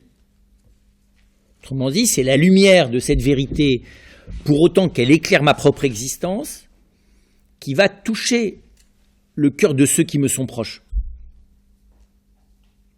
J'allais presque dire, c'est la clarté du Christ telle qu'elle rayonne dans nos existences, et d'ailleurs, elle n'a pas besoin du tout qu'on soit parfait pour rayonner. Pourvu que je la laisse m'éclairer, y compris sur ce que j'ai de nul. Car la vérité, en même temps qu'elle m'éclaire là où je suis nul, elle me rassure sur le fait que je suis nul. Parce qu'évidemment, en même temps que le Seigneur éclaire mon péché, il éclaire mon péché de sa miséricorde. Donc, du coup, je ne sais pas comment dire ça. C'est moi qui me condamne, c'est pas lui. Et donc c'est très étonnant de voir comment est-ce que la transmission de la foi se fait par contagion d'abord de la lumière. Et la contagion de la lumière et la contagion de l'amour, ça ne fonctionne pas tout à fait pareil. La contagion de la lumière, c'est accepter que l'intégralité de ma personne soit exposée à la lumière de la sagesse divine. Que finalement, ce que je suis appelé à vivre, excède complètement, ma compréhension, mes capacités. C'est pas facile d'être, vous voyez, d'accepter d'avancer vers une lumière trop forte. Nous, on aime bien avoir des trucs qu'on pige. On adore la maîtrise de nous-mêmes. Enfin, de nos décisions, pardon. Notre compréhension des choses et de nos décisions. Après ça, on essaie de maîtriser leur exercice de nos décisions, ça ne marche pas, d'ailleurs. Mais du coup, on se rattrape d'autant plus sur nos intelligences qu'en fait, ça ne marche pas dans les réels. Oui. Moins ça marche dans le réel, plus je me verrouille sur ce que j'ai compris. Je réessaye, d'ailleurs. Je m'acharne, voir. Ça marche de moins en moins. Juste parce que je n'ai pas compris. Mais c'est pas facile, au bout de 10 ans, 15 ans, 20 ans, 30 ans, 40 ans, 70 ans, 85 ans, de s'apercevoir que j'ai encore rien compris. Surtout à des endroits où j'avais cru comprendre, et où je m'acharne depuis 50 ans à essayer de faire un truc, c'est d'ouvrir la porte toujours dans le mauvais sens, quoi. Dans le sens où elle ne s'ouvre pas, parce qu'il faut la laisser venir, la porte. Et donc, être à l'école de la vérité sur le Christ, de la sagesse divine, tout simplement, c'est d'être sans cesse à l'école, simultanément du mystère de Dieu et de la vérité sur nous-mêmes. Parce que d'une certaine manière, plus on fréquente le mystère de Dieu, plus il nous éclaire sur la grandeur de ce que nous sommes nous-mêmes, et évidemment sur la grandeur de l'alliance qu'il y a entre nous et lui. Vous voyez, j'allais presque dire, du coup, le croyant devient un émerveillé incompétent. C'est le ravi de la crèche, vous savez. Incompétent, enfin, il mesure mieux son incompétence. Et il s'en inquiète moins. Et il est d'autant plus... et toute l'énergie du croyant consiste à être fasciné par la lumière, même si cette lumière, j'y deviens plus sensible par le travail de la théologie. Ça, c'est autre chose, de devenir sensible à la lumière. Il faut apprendre à regarder. Et toute la théologie et tout l'enseignement de l'Église n'a qu'un seul but, c'est de m'apprendre à ouvrir mieux les yeux dans le noir. C'est vrai, c'est bon de... C'est vrai, on fait des fois des erreurs. Vous savez, quand vous entrez dans une pièce noire, puis vous dites, bon, je vais m'acclimater, à un moment donné, ça va s'éclairer. Alors des fois, ça s'éclaire, parce qu'en fait, il y a un tout petit peu de lumière. Puis des fois, il n'y en a pas. C'est très bizarre, le moment. Moi, j'aime beaucoup ce moment-là où on prend le temps de se calmer et se dit, bon, j'ouvre grand mes yeux. J'ouvre aussi grand mes mains, d'ailleurs. Je deviens dans une espèce de réceptivité tactile maximum, avant d'avancer dans la pièce, dans laquelle il y a potentiellement des meubles, des trous, des pièges, j'en sais rien. Et là, c'est très étonnant, cette phase d'éveil alors qu'il n'y a rien. C'est plus qu'une image, c'est une analogie. C'est ça, la théologie, ça a pour but de me réveiller, là, de me rendre attentif à l'immensité du mystère que mon cœur reçoit sans que mes yeux le perçoivent. Et puis, là, on comprend mieux que cette vérité, cette lumière, est inséparable de l'amour du Christ. Et évidemment, l'amour du Christ est plus facilement contagieux que la lumière. Tout simplement parce que l'amour du Christ, c'est le Christ lui-même, et que le Christ, sa présence, parce qu'elle est une présence de miséricorde, est une présence qui se rend accessible au cœur de l'homme bien avant que la lumière dans sa profondeur soit recevable. Je dirais, le Christ est souvent, par son amour et sa miséricorde, bien en avance sur la grandeur de son mystère. Et donc c'est vrai que du coup, ça veut dire que je dirais les avant-postes de la transmission de la foi que seul Dieu peut opérer, c'est la charité fraternelle. Et c'est la miséricorde dans la charité fraternelle. Et donc, rien ne dispose plus le cœur d'un enfant à recevoir la foi que, comment dire ça, l'intelligence de la miséricorde qu'exercent ses parents envers lui. Et évidemment, les parents n'exercent pas de miséricorde intelligente envers leurs enfants quand ils ne laissent pas le Seigneur l'exercer envers eux-mêmes. Et ils ont des occasions, c'est merveilleux comme parents. Tu es tous les jours nul. Tu as tous les jours, allez, ton lot d'échecs visible. Non ? Tous les jours, tes enfants, ils répondent pas à ton amour. Tous les jours, tu as essayé un truc qui marche pas. Tous les jours, tu te bouffes pas le nez, mais tu n'es pas d'accord avec ton mari. Ou, voilà. Et c'est la même chose du côté des hommes. Alors eux, des fois, ils se résignent beaucoup trop vite à être incompétents. Enfin, c'est l'autre problème, quoi. Eux, c'est de pas désespérer de leur incompétence. Enfin, c'est de pas prétexter leur incompétence pour en faire de moins en moins, pour être plus précis.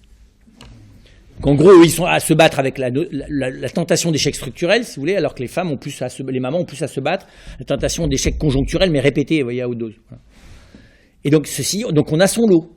Donc c'est très vrai, c'est très beau de voir que la transition ne va pas se faire d'abord sur la base des efforts que je fais pour faire quelque chose, pour mes enfants, mais sur la base des efforts que je fais pour laisser le Seigneur exercer sa miséricorde envers mon incompétence délicieusement quotidienne. Le tout, c'est d'apprendre pour délicieusement quotidienne. Alors, s'y ajoute, vous voyez, le devoir, la culpabilité, ça, c'est la fin du monde, ça. Et c'est là-dessus qu'on a grandi, entre le moment où on s'est aperçu que l'éducation avait de l'importance, c'est-à-dire le début du 19e, jusque dans les années 80, enfin même 90-2000, quoi. L'avantage de la jeune génération, comme elle met tout le monde à l'état zéro de la compétence, c'est beaucoup plus cool. De toute façon, t'es nul d'avance. Aujourd'hui, tu discutes avec entre 5 et 20 ans, là, t'es nul d'avance sur tous les champs. Et dès que tu fais une erreur, il te la signifie avec gentillesse, c'est réglé, cassé, fini. Du coup, par contre, si tu avances vraiment dans la non-inquiétude de l'incompétence, la part de compétence que tu as, le Seigneur va pouvoir s'en servir. Appuyé par les autres, aidé par les autres. Et en s'y mettant à plusieurs, pas de problème. Enfin, si des problèmes, mais baigné par la miséricorde, donc pas de problème. Et donc, c'est intéressant de voir que la clé, c'est ça, c'est cette intelligence de la miséricorde. C'est-à-dire, l'endroit même où les parents sont inquiets de leurs enfants, c'est-à-dire les failles, les leurs et celles de leurs enfants, que ce soit le lieu privilégié de la rencontre. Pas cool, ça. Parce que moi, je veux bien m'occuper des failles de mes enfants sur la base de ma compétence. Puis j'ai un psy pour les miennes. Mes failles. Mais accepter qu'il y ait une rencontre, vous voyez, sur le lieu de l'incompétence réciproque, c'est-à-dire sur la fragilité de l'enfant rencontrant la mienne, ça, c'est tout ce qu'on évite structurellement. Manque de chance, c'est là que se noue véritablement ce que je peux faire de plus grand pour eux. Le père du fils prodigue, qui va à la rencontre de son fils. L'exemple c'est le père du fils prodigue, hein, qui se précipite. Il fait un truc qui n'est pas du tout éducatif, tu comprends ? Le gamin, il a fait pique-pendre. Il t'a bouffé tout l'héritage. D'accord ? Il revient, et toi, tu te précipites à ton cou. Ah, mais attends, nul, le gars. Au moins, tu as un peu de dignité, quoi. Tu ne te précipites pas à son cou. Tu le laisses venir. Tu le guettes pas tous les jours. À la limite que sa maman fasse ça, d'ailleurs elle n'est pas là la maman, hein, dans la parabole. Que la maman fasse ça, on comprend, c'est la faiblesse, mais pas un père. À la limite tu fais ça, mais tu fais pas la fête, en plus tu te sers de ton autorité paternelle, tu perds toute autorité paternelle. Les gars ils bossent tous les jours, et comme dit le fils aîné, tu leur donnes rien à manger, tu leur permets même pas de faire la fête. Le gars il revient, il a fait pique-pendre, et toi tu fais la fête, et tu bouffes, je sais pas, le capital de tout ce que tu pourrais dépenser, à petite dose, quoi, avec les primes que tu pourrais donner aux ouvriers. Non ? Tu vis le compte d'épargne, quoi. Pour faire la fête du gars qui a fait que des trucs nuls, quoi. Parce que se retrouver à avoir envie de manger ce que mangent les cochons, c'est quand même pas brillant, on nous donne pas le détail, hein. Le fils aîné, il a fantasmé, lui, il s'imagine qu'il a fait plein de bêtises, dont on ne lui dit rien d'ailleurs. On lui dit juste où il a commencé, où est-ce qu'il a fini. SDF, avoir envie de manger les cochons. Pardon, pas les cochons, même plus à ce niveau-là. Ceux que mangent les cochons. Vous ne formerez pas, comment ça s'appelle, vous savez, les formations là, pour les mettre dans l'enseignement public, vous n'allez pas les former avec la parabole du fils prodigue, hein, ça ne va pas faire. Hein. Dans les UP et les AC, n'appliquez pas la parabole du fils prodigue. Et donc, c'est très significatif de voir que la transmission de la foi va se faire par la contagion, tout simplement, de la victoire, de la présence du Christ dans le cœur des hommes, et cette victoire, elle ne s'exerce qu'à travers le mystère de la miséricorde. C'est très simple d'ailleurs. Donc il n'y a que des parents miséricordieux. Alors, miséricordieux, dans leur rapport à eux-mêmes, dans leur rapport à leur enfant, évidemment dans leur rapport réciproque, comme époux-épouse et comme père et mère. Ça fait beaucoup de choses à être miséricordieux. Parce que quand tu es face à tes enfants, tu y es en tant que toi, tu y es en tant que parent, et en plus tu y es comme conjoint de ton mari ou de ton épouse. Ils perçoivent tout ça, eux. Donc globalement, là aussi, s'ils sont un peu lucides, t'es perdu d'avance. Ils peuvent toujours te mettre des points en moins. Sauf si tu les aides, t'as pas de problème avec tes points en moins. Parce que tes points en moins, si tu les acceptes, c'est les points en plus pour Jésus. C'est cette très belle parole. Il y a un petit texte que j'aime beaucoup qui s'appelle le Papalagui. Le Papalagui, c'est le nom donné par les papous samoates du 19e pour nommer l'homme occidental.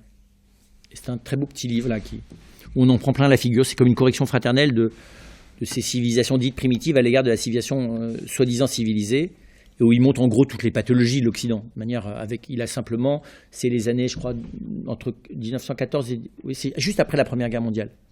Parce qu'à un moment donné, il fait toute une leçon sur la boucherie innommable de la Première Guerre mondiale et le fait qu'ils n'ont pas, après ça, à leur raconter qu'ils sont vaguement cannibales et que c'est grave. Attends, nous, cannibales, c'est vachement anecdotique par rapport à votre histoire là-bas. Là. Donc, vous êtes cannibalisés par centaines de milliers, juste. Vous n'êtes même pas mangés d'ailleurs. Vous êtes juste détruits pour le plaisir de vous détruire. Nous, on se mange peut-être, mais d'abord c'est partiel, ensuite c'est ritualisé, puis ensuite ça sert à quelque chose de moins. C'est vrai qu'on a un peu de mal à entendre. Au début, on dit mais qu'est-ce qu'il raconte ce type? Puis après, tu te dis mais c'est juste complètement juste. Voilà. Et à la fin, il dit en disant mais nous serons définitivement reconnaissants à l'homme occidental, au Papalagui, de nous avoir amené l'évangile, qui nous a permis vraiment d'arrêter de nous taper sur la figure et de nous réconcilier. Le seul problème, c'est qu'il l'avait dans les mains et il nous l'a donné. Il a oublié de l'avoir dans le cœur. C'est incroyable ça. Mais c'est vraiment ça. C'est bien d'arrêter l'évangile dans les mains. Il vaut mieux l'avoir dans le cœur. Tes mains, du coup, sont disponibles pour prendre ton enfant dans tes bras. Et donc, vous voyez, cette manière de faire, vous reconnaissez là exactement la manière de faire du Christ, elle est voilà, pas habituelle. En tout cas, ça n'est pas ce que la version simplifiée et culpabilisante de l'éducation religieuse, vous avez compris? Simplifiée et culpabilisante de l'éducation religieuse de là-haut, là, souvent réduite d'ailleurs à simplement quelques préceptes comportementaux doublés d'un catéchisme primaire. Je parle un petit peu du christianisme ou du catholicisme de la fin du siècle dernier, fin du siècle du 19e et jusque dans les années 40. Et on voit bien, on comprend bien comment est-ce que cette impasse-là, voilà, elle est le fruit d'une vision des choses qui est très très loin de ce que nous révèle l'Évangile, qui du coup a quoi comme effet positif?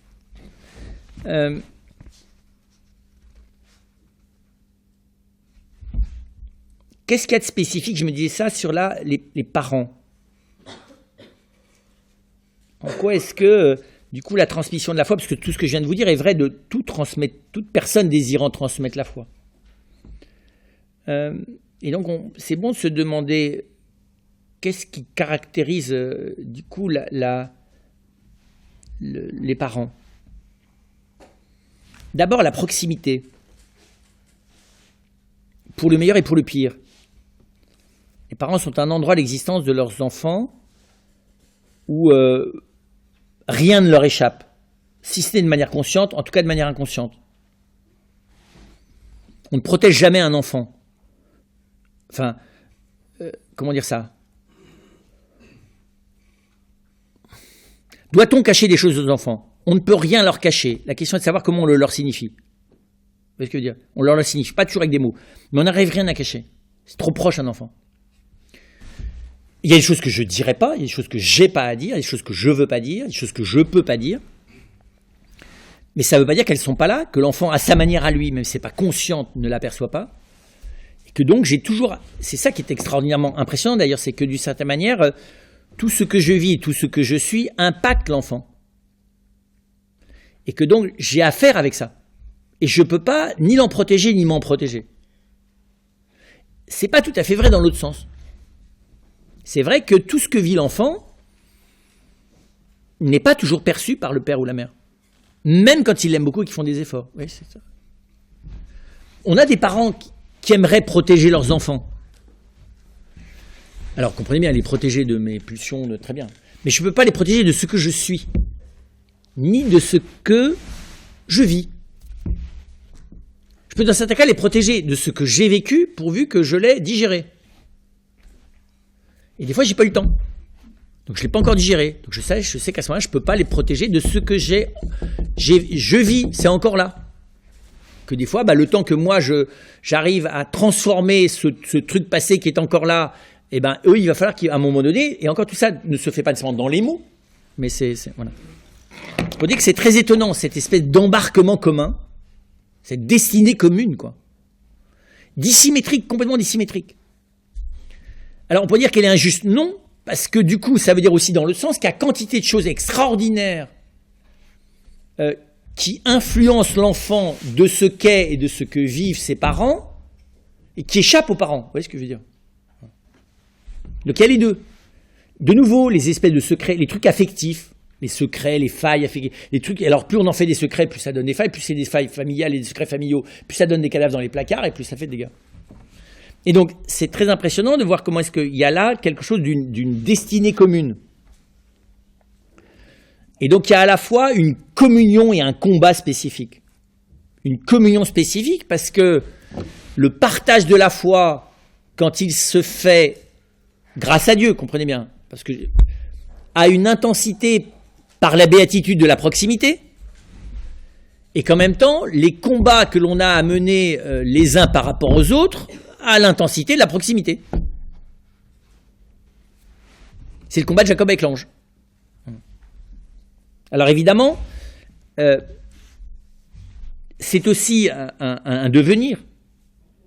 Quand je vois ça, je me dis d'abord, les parents chrétiens ont absolument besoin d'être complétés pour que précisément ce qui nous échappe, ce qui échappe aux parents comme aux enfants d'ailleurs, de tout ce qui se passe dans cette espèce de marmite qu'est la famille, hein.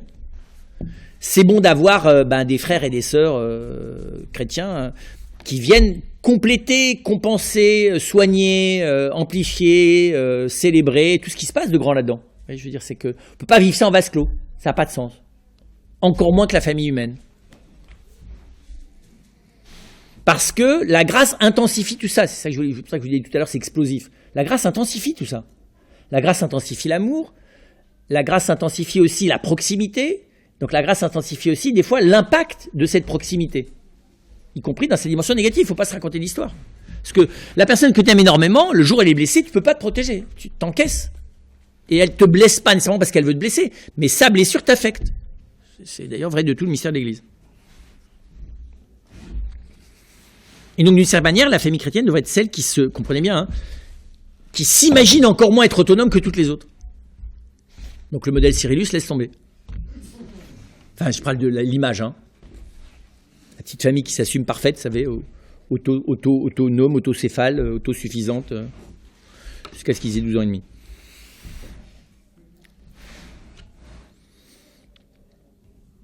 Le deuxième élément, c'est le devenir. Accepter que la sagesse de Dieu ne travaille pas tout à fait, elle travaille à la fois beaucoup plus en profondeur que la sagesse humaine, et en même temps, elle passe par nos corps mystérieusement, on le voit à travers les sacrements, beaucoup plus même que la sagesse humaine. C'est très bizarre, comme Dieu est à la fois plus dans la chair, et évidemment infiniment plus dans la profondeur spirituelle. Parce qu'il est plus dans la profondeur spirituelle, d'ailleurs il peut être beaucoup plus dans la chair. Manger son corps donner son corps à manger et son sang à boire, quand même vous m'accorderez que c'est un peu spécial comme rencontre corporelle, quoi. Les parents font comme pas encore ça avec leurs enfants. Tu dis pas, vas-y maintenant mange-moi, quoi. Les mamans ont tous envie de manger leur petit bébé quand il est tout petit, hein, mais ça leur passe, quoi. Enfin, faut espérer. Et donc, il y a là quelque chose d'un devenir de la sagesse de Dieu, qui fait que la transmission de la foi, finalement, je ne peux jamais faire de bilan là-dessus. Ça ne relève pas de moi, ni de l'avoir, ni d'évaluer ce qui se passe. Qui sait ce qui se passe dans la profondeur théologale d'un cœur? Qui le sait? Oui, humainement, tu peux évaluer. Tu as voulu transmettre toutes les grandes valeurs à ton enfant, et il dit de la drogue, et en plus, il est menteur et trafiquant. D'accord.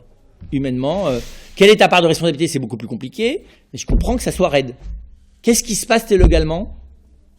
Père du fils prodigue n'a pas douté qu'il se passe dans son fils quelque chose d'extraordinaire. Il fallait quand même le faire. Hein. Et donc il y a là quelque chose d'être à l'école de la sagesse divine, dans ce cas-là de personnel. C'est-à-dire qu'en gros, les parents sont les témoins privilégiés d'une certaine manière. s'ils se laissent appauvrir de leurs inquiétudes et de leurs ambitions, ils sont les témoins privilégiés du chemin personnel par lequel le Seigneur conduit l'enfant. Et pas simplement mystérieusement, c'est-à-dire c'est pas vrai que dans le petit âge, enfin c'est vrai même après, même quand ils deviennent adultes, il y a quelque chose là de privilégié. Pourquoi ? Parce que d'avoir été participant direct de l'apparition de l'existence de l'autre, c'est très bizarre, il y a une espèce d'apparentement à Dieu, comme Père, comme Créateur, qui fait que les parents, pourvu qu'ils entrent dans cette humilité de plus en plus grande, peuvent être, s'ils le choisissent et l'acceptent, les témoins privilégiés du chemin de leurs enfants. Pas nécessairement les intervenants sur le chemin. Des fois, ils n'ont plus rien à y faire. Enfin, vous voyez, ils ont à en bénéficier, mais ils n'ont pas nécessairement à dire des choses, à aller agir, à vouloir donner des conseils, vous voyez. Mais ça ne les empêche pas d'être témoins. C'est pas du tout pareil. Des fois, c'est des témoins silencieux, mais pas moins pertinents. Il y a quelque chose là, mystérieusement, ce qu'on voit de la Vierge Marie par rapport à Jésus. C'est vrai, des parents qui essayent de le vivre, je vous dis, dans la pauvreté de la grâce vis-à-vis de leurs enfants. D'être les témoins privilégiés, à la fois des merveilles et des souffrances. Pas nécessairement de la complicité psychologique. C'est très bizarre. Des fois, les parents ne captent rien à la complicité du caractère de leurs enfants, ni d'ailleurs à leurs compétences des fois, et des fois rien du tout à leur fragilité psychologique. Rien. Mais avec toute la meilleure bonne volonté du monde. Par contre, ils sont témoins du mystère de la grâce. C'est très étonnant ça. Rappelez-vous, c'est ce qu'a saisi Camus à sa manière à lui. Hein. Et pourtant pas apparemment un grand croyant, tu parles. Il imagine dans son dernier récit, qui s'appelait Le Premier Homme, à un moment donné, c'est dans ses notes, hein, c'est pas rédigé dans le texte, mais à un moment donné, il dit son héros va se confesser à sa mère. Et il dit il peut se confesser à elle parce qu'elle ne comprend rien. Très étonnant. Il a inventé que, et elle dit sa mère est comme le Christ. Donc sa mère est incompétente, en plus Camus en savait quelque chose, et il va tout raconter, il va se confesser à sa mère. Je trouve ça admirable comme intuition. Elle peut être témoin parce qu'elle ne comprend pas. Vous voyez ? Elle peut recevoir parce qu'elle n'a pas d'explication. Elle est directement face au mystère. C'est une espèce d'intuition absolument étonnante, quoi, de comprendre que la mère peut être témoin silencieuse, douloureuse, même, comprenez bien, dans la pauvreté de l'incompréhension, ce qui a exactement été Marie à la croix, du mystère qui s'accomplit dans son enfant, devenu adulte. Il s'appelle Le Premier Homme, c'est pas pour rien. Bon, il est mort avant d'avoir fini de rédiger, mais... Quand on connaît Camus, d'ailleurs, il y a un chemin extraordinaire depuis la peste jusqu'à ce texte. Et donc, voyez bien, pour finir, que les dispositions dont je vous ai parlé, c'est-à-dire faire du catéchisme, expliquer le mieux qu'on peut, éduquer les vertus, enfin tout le kit éducatif, là, ont à la fois une importance tout à fait particulière et une relativité encore plus particulière. C'est important parce que c'est des dispositions à quelque chose d'essentiel. D'accord ? Donc ça prépare quelque chose d'immensément grand qui s'appelle le don de la foi. Et en même temps, Dieu peut s'en passer. C'est pas facile d'être les serviteurs inutiles de l'avènement de la foi dans le cœur de ses enfants. Pas facile ça. Ils n'auront pas la foi parce que tu as fait tout ça. Ça ne relève pas de toi. Et il n'y a pas de relation de nécessité même entre le fait que tu aies fait tout ça et qu'il l'ait. C'est pas cool. Quand ils l'ont, quand même, je peux me dire, j'ai fait quelque chose. C'est pas vrai. Quand ils l'ont pas, tu peux dire, c'est ma faute non plus. Sauf si vraiment on a sabordé les dispositions, c'est sûr. Si on les a jamais éveillés à aucune intelligence de la foi, qu'on leur en a toujours parlé de manière rasoir ou désespérante et morbide, c'est sûr que là, on n'a pas fait notre boulot. Et donc, mystérieusement, vous voyez bien, ces dispositions éducatives, elles ont plus d'importance que partout ailleurs et moins d'importance que partout ailleurs. Ce qui n'est pas facile. Et donc, je vous dis, je pense que la seule manière de le faire, c'est de les... Voilà, c'est le rôle de l'Église, hein, c'est d'être, elle aussi, la première, une servante inutile. Et ça fait beaucoup penser à Marie au pied de la croix. Elle vit l'échec complet de toute sa maternité, sur le plan humain. Avoir accompagné cet homme jusqu'à ses 33 ans pour le voir massacrer, pour le voir se laisser massacrer, comme il le fait ce jour-là, c'est tout ce qu'une mère ne souhaite jamais un jour qu'il advienne à son enfant. Surtout s'il est le seul. Et donc il y a quelque chose là d'un espèce d'échec complet. Et en même temps d'accepter que c'est dans cet échec, voilà, que s'accomplit la pleine réalisation de cet homme, Donc c'est quand même ça la célébration de la relation de Marie à Jésus au pied de la croix. Donc il y a là quelque chose d'une... Vous voyez, elle n'est pas dans la transmission, elle est dans la communion. Et dans une communion dont elle est la bénéficiaire avant de prétendre être l'actrice.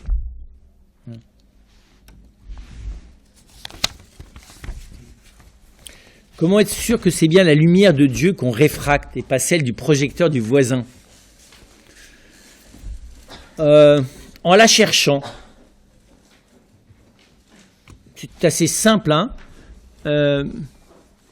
S'apercevoir que notre vocation, c'est de chercher de chercher le visage du Christ, de chercher comment Dieu éclaire notre existence, c'est-à-dire se mettre aussi à l'école de cette sagesse et de cette lumière, hein, à travers la parole de Dieu, à travers l'enseignement de l'Église, et puis des fois simplement, en partageant avec des frères et sœurs qui sont des aînés pour nous, quel que soit leur âge d'ailleurs, hein. Parce que, donc c'est dans la soif et la recherche de cette lumière. C'est comme ça qu'on n'est jamais sûr, hein, mais qu'on est le plus proche de pouvoir la transmettre. Ça n'est pas parce qu'on a appris par cœur le catéchisme ou qu'on a une maîtrise de théologie, ça n'a rien à voir. On peut être le plus grand rabat-lumière de la Terre en ayant fait de la théologie. Enfin, vous voyez, on peut être le plus grand obstacle. Mais par contre, on dit, c'est vrai qu'on ne réfracte pas la lumière de Dieu si on ne la cherche plus.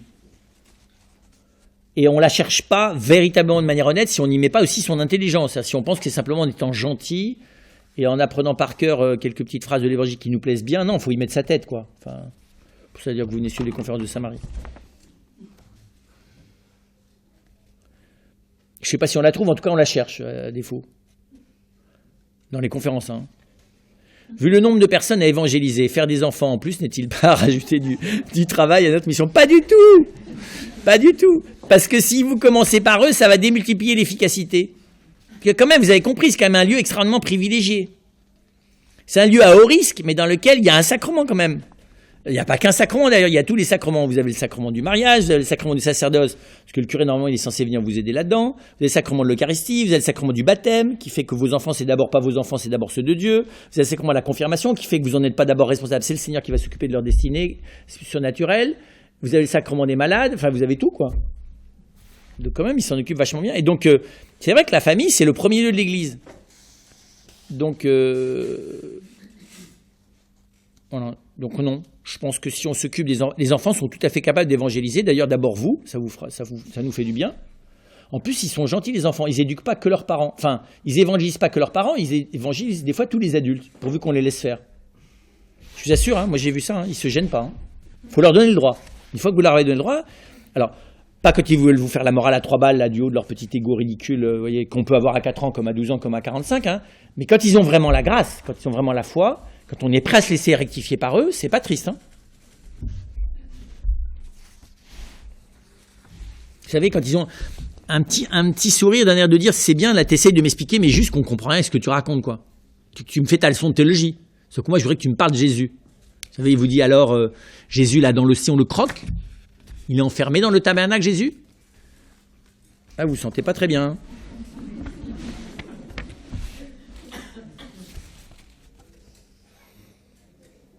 La prudence, merci de développer. Alors, la prudence, c'est l'aptitude que l'on acquiert, hein, l'aptitude à orienter ma vie au maximum de l'amour et de la lumière à chaque instant. C'est la capacité à orienter ma vie au maximum de la lumière et de l'amour à chaque instant. Donc ça réclame une énorme souplesse. C'est l'inverse. Le type prudent qui est peut-être ben oui, peut-être ben non, puis de toute façon, il ne faut surtout pas s'engager. Ça, c'est l'inverse du prudent. Le prudent, c'est quelqu'un qui essaie d'optimiser l'engagement de son être envers autrui, envers le Seigneur, à chaque instant, qui du coup le remet sur le chantier en permanence. C'est des grands vivants, les gens prudents. C'est pas des gens précautionneux. Enfin, si, ils le sont quant à leur ego et leur pseudo-certitude. Là, ils sont prudents là-dessus, ils sont précautionneux, ils font gaffe. Par contre, c'est des gens qui sont pas précautionneux du réel, parce qu'ils savent que c'est le réel qui va les aider à entrer dans la lumière des choses, pas les idées.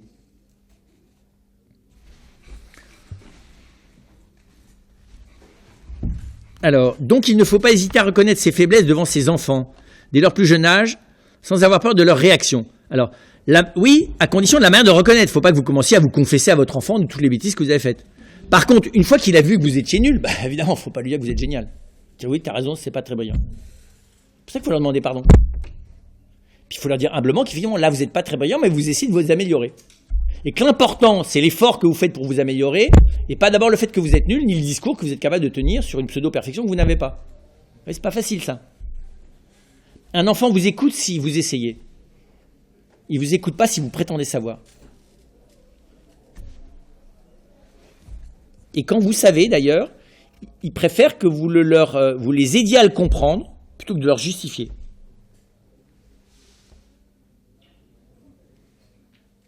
Et vous avez bien, c'était bien d'écrire à reconnaître parce qu'ils les ont vus. Si nous leur transmettons nos failles, notre combat est le leur et c'est une progression commune. Exactement. Alors, je n'ai pas dit qu'on leur transmettait toutes les failles. Hein. J'ai dit que nos failles les impactent. Et que, effectivement, dans la mesure où je les nie, mes failles, je les transmets. C'est vrai. Une faille niée, elle est transmise. C'est pour ça qu'il vaut mieux admettre carrément qu'on est fêlé, non seulement de ce qu'on a du mal à s'avouer, mais même de ce qu'on ne sait pas. Comme ça, au moins, par précaution, on y va doucement. Non, c'est assez simple. C'est vrai, c'est pas très difficile d'admettre qu'on est des gros maladroits. Regardez un enfant de 3 jours. Si vous admettez pas que vous êtes des gros maladroits, alors des grosses maladroites aussi, malgré la délicatesse que vous y mettez de tout votre cœur. Mais une fois qu'on admet qu'on est maladroit, et que malgré nous, il y a des choses en nous qui vont les impacter, le tout, c'est de l'accepter. Et à partir du moment où je l'accepte, ça les secoue, mais ça se transmet pas. Je ne sais pas comment vous dire ça. Moi, j'ai vu des gens très plein de failles, mais qui avaient humblement accepté qu'ils les avaient. C'est très impressionnant. Ça secoue les enfants, mais ça les brise pas. Alors vous avez des gens qui ont énormément de qualité, mais il y a un endroit, c'est l'angle mort, ils veulent pas savoir qu'ils sont fêlés là-dessus. Et là, tu peux y aller, ça passe directement à la génération d'en dessous. Normal, hein? Normal. L'enfant, c'est la cohérence face à laquelle il est. Or, je peux être plein d'incohérences, si elles sont acceptées, elles ne sont plus incohérentes, parce qu'elles sont portées par un sujet. Vous voyez ce que je veux dire? Elles sont portées par quelqu'un. Si je les admets, elles sont portées par quelqu'un qui, lui, dans son être, a une force extraordinaire. Alors qu'à partir du moment où je nie ma faille, je me rends incohérent avec moi-même. Mon intelligence, le discours de mon intelligence contredit mon être. L'enfant ne comprend pas. C'est très bizarre, ça. Un très fêlé humble est beaucoup plus profondément cohérent qu'un quasi parfait, mais bien fissuré. Non mais on a plein d'exemples autour de nous, regardez, ouvrez les yeux, vous allez voir. Et effectivement, on est dans une progression commune, c'est-à-dire qu'effectivement, c'est normal que l'enfant, à un certain moment donné, surtout quand il a grandi, comprenne qu'il peut aussi m'aider. Il peut aussi aller calmer son père, à un moment, de toute façon, il va s'énerver comme toujours. Et elle a des fois un génie, tu vois, pour aller distraire son père pile au moment où il va péter un câble. Sa femme est incapable de faire ça. Elle dit toujours c'est exactement ce qu'il faut pour que ça explose plus vite. Sa fille, si. Et c'est pas parce qu'elle n'a pas digéré son Oedipe. C'est parce que juste elle est intelligente, qu'elle a une compétence que elle n'a pas. Vous voyez, la famille, c'est quand même aussi un lieu d'entraide théologale et humain remarquable. Vous avez remarqué, à 35 ans, il y a des trucs qu'on ne sait même plus les comprendre alors qu'on les comprenait à 2. Vous n'avez pas remarqué qu'on est devenu bête avec l'âge sur certaines choses? De la manière qu'on a perdu en souplesse. Vous n'arrivez plus à attraper le bout de vos pieds et à le mettre dans votre bouche. Mais de la même manière, il y a des souplesses, il y a des dimensions du réel que vous avez perdues de vue. La perception du cœur de l'autre. Il y a des moments où on voit bien que l'enfant est directement greffé là-dessus. L'émerveillement devant la lumière, vous savez, quand les enfants sourient au jeu de lumière qu'il y a dans les choses. C'est extraordinaire, ça. À 40 ans, des fois, vous avez le regard vitreux, on a beau vous montrer des choses magnifiques. Non, mais c'est vrai, ce qui montre bien qu'on a perdu des aptitudes. Normalement, la vie devrait être cumulative, pas successive.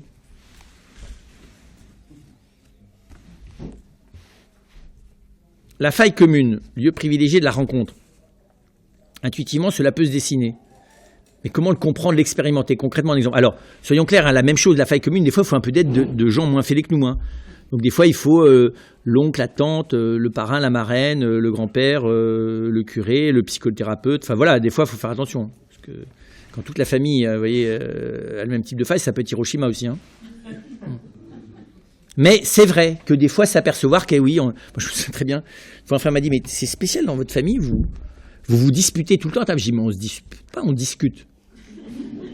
Il dit, quand même, vous avez une manière de discuter là, c'est quand même un peu spécial. C'est vrai, on ne s'était pas tellement aperçu, on en a reparlé après. Il faut reconnaître que le volume sonore et le degré d'intensité du débat, du coup, j'ai mieux compris comment je faisais peur à certains de mes frères. Voilà. Bah, c'était une faille commune, c'est pas une qualité. Pour en avoir rigolé en pensant que c'était une qualité, c'est parce que c'était une faille. Capable de se taire et d'être calme et tranquille, c'est aussi une immense qualité. Qu'on n'avait pas. Dans l'apprentissage de la foi, quel rôle joue l'école catholique? Bah, l'école catholique, elle travaille sur les dispositions, mais là où elle peut, vous voyez, donc essayer de permettre cette éducation humaine et religieuse dont on a parlé, mais ce qu'elle peut faire de mieux, c'est mettre l'enfant au contact de chrétiens, de gens qui vivent intensément leur foi. C'est d'abord ça qu'elle peut faire. Ce qu'elle peut faire de mieux. C'est même plus important que la première chose. Et des fois, bah voilà, vous avez des enfants, ils sont très bien dans leur école laïque parce que le lieu où ils vont aller rencontrer ces chrétiens, où ils ont besoin d'aller les rencontrer, ça ne sera pas dans le cadre de l'école. Si vous n'aimez pas l'école, comme enfant, hein, ça arrive ça. Ah, peut-être que ce n'est pas dans une école catho que vous allez vraiment rencontrer témoins de la foi parce que ça vous énerve cet exercice-là. Vous avez très vite compris que c'est un exercice qui est qu'à moitié intelligent et donc tout ce qui s'y passe, même, voilà, vous n'allez même pas voir qu'il y a des merveilles. Alors que d'autres, c'est l'inverse. Donc ça dépend de l'école elle-même, comment est-ce qu'elle permet l'accès, la rencontre pour les enfants de gens qui ont une foi plus communicative. Et puis aussi, ça dépend de l'enfant, à l'égard de cette machine spéciale ou cette espèce d'environnement particulier qu'est l'école.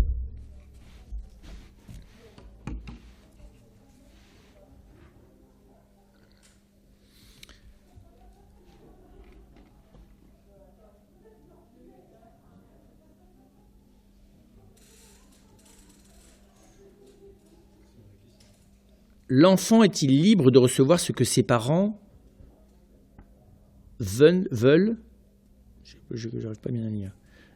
Veulent lui transmettre.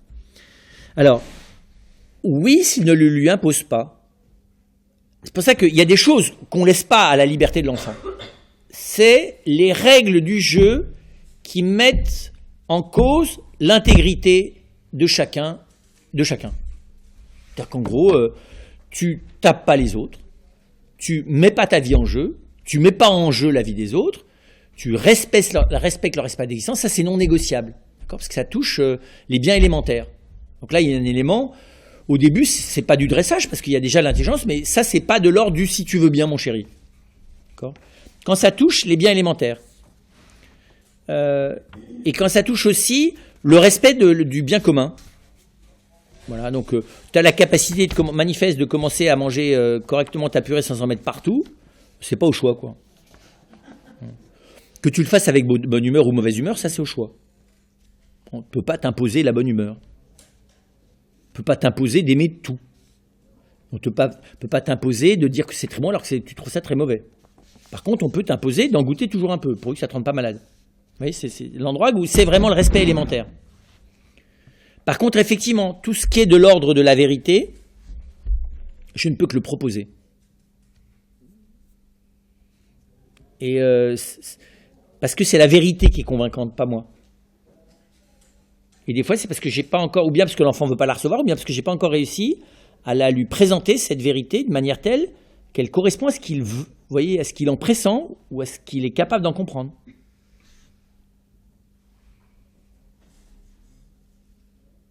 Alors ça, je n'ai pas compris la question. Est-ce qu'on peut définir une esthétique générale commune à tous ? Oui, ah oui, oui. Oui, ce que je disais tout à l'heure, c'est qu'il y a des goûts et des couleurs, mais il y a aussi des éléments universaux. Si vous voulez, quelqu'un qui tout d'un coup m'explique que Bach est un mauvais compositeur qui n'a rien compris à la musique, je suis désolé, c'est juste qu'il n'est pas musicien. Par contre, quelqu'un qui dit qu'il préfère Mozart à Bach, tout à fait légitime, et quelqu'un qui dit qu'il préfère Bach à Mozart est parfaitement légitime. Par contre, quelqu'un qui ne perçoit pas la différence de profondeur chrétienne entre la musique de Mozart et la musique de Bach, c'est pas qu'il n'est pas musicien, c'est que par contre il a peut-être une faiblesse dans la perception de ce que c'est que le mystère de la foi. Parce que c'est très clair que Mozart n'a pas la même foi que Bach. Et ça se voit, ça se sent dans sa musique, très clairement. Voilà, donc vous voyez, c'est pour ça que quand je dis qu'il y a une esthétique commune, éduquer l'enfant à la beauté, c'est pas seulement l'éduquer à ses goûts à lui, c'est partir des goûts qui sont les siens pour l'éduquer à ce qu'il y a d'universel dans la beauté. Les goûts restent particuliers, mais la beauté a quelque chose d'universel. Il ne faut pas confondre les deux. Moi, je sais qu'il m'a fallu 30 ans avant d'aimer Chagall. Aujourd'hui, j'aime follement Chagall. Mais par contre, j'ai perçu assez vite que ce type était génial, même si je n'aimais pas. On peut aussi aimer des choses de mauvais goût. Hein. Quand on en a du goût par ailleurs, on sait que c'est parce que c'est un côté décalé qui nous amuse. C'est comme d'aller chez McDo, quoi. Non mais c'est vrai, on peut avoir un palais affiné et aller de temps en temps chez McDo. Est-ce que ça relève de la déviance? Non, ça peut relever de la nostalgie. Vous savez, c'est la Madeleine de Proust, quoi. Quand vous avez assisté à la création du premier McDo sur le boulevard Saint-Germain, ça vous fait un effet nostalgique. Suite à votre propos, quelle est pour vous aujourd'hui la mission d'évangélisation de l'Église? Comment l'envisager? Précisément, c'est ce que disait de manière très belle Paul VI dans Evangelii Nuntiandi en 75. La mission de l'Église, c'est d'abord de s'auto-évangéliser elle-même, de vivre de l'Évangile. L'Église n'évangélise qu'à la mesure où elle vit de l'Évangile, c'est-à-dire du Christ. Du Christ dans l'extension que nous en montre l'Évangile. Donc c'est la quotidienneté de la fréquentation du Christ, c'est ça l'Évangile, qui rend l'Église évangélisatrice. Après ça, qu'est-ce qu'elle a à faire en plus de cette vie? Quels mots elle doit dire? Comment elle doit les dire? Quel type de comportement elle doit avoir? Ça, elle doit accepter que selon les lieux, les espaces, ça peut être extrêmement variable. Et la famille est un lieu extraordinaire, sous ce rapport-là. C'est un lieu où on a toutes les grandeurs et les pauvretés humaines en concentré. Et moi, je pense que c'est parce que, d'abord, la famille est un lieu extraordinaire de miséricorde.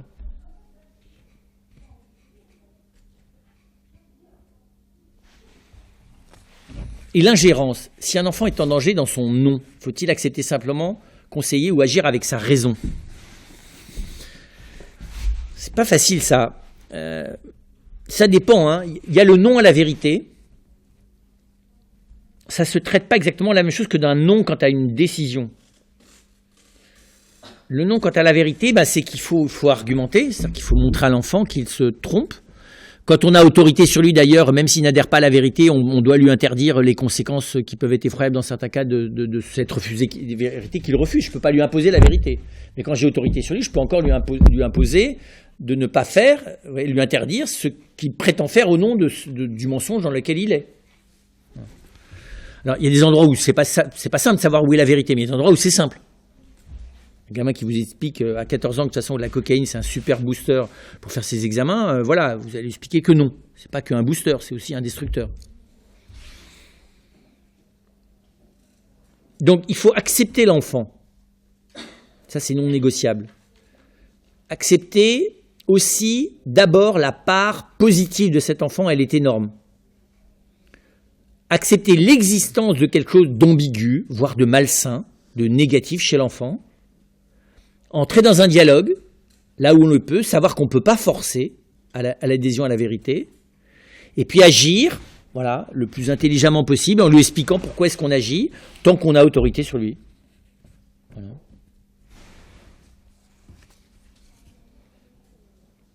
Et des fois, on a besoin d'être aidé par quelqu'un d'autre qui comprend mieux le nom de l'enfant, parce que très souvent, les noms des enfants, ils sont liés à des mécompréhensions, à des malentendus, à des réactions affectives. Faut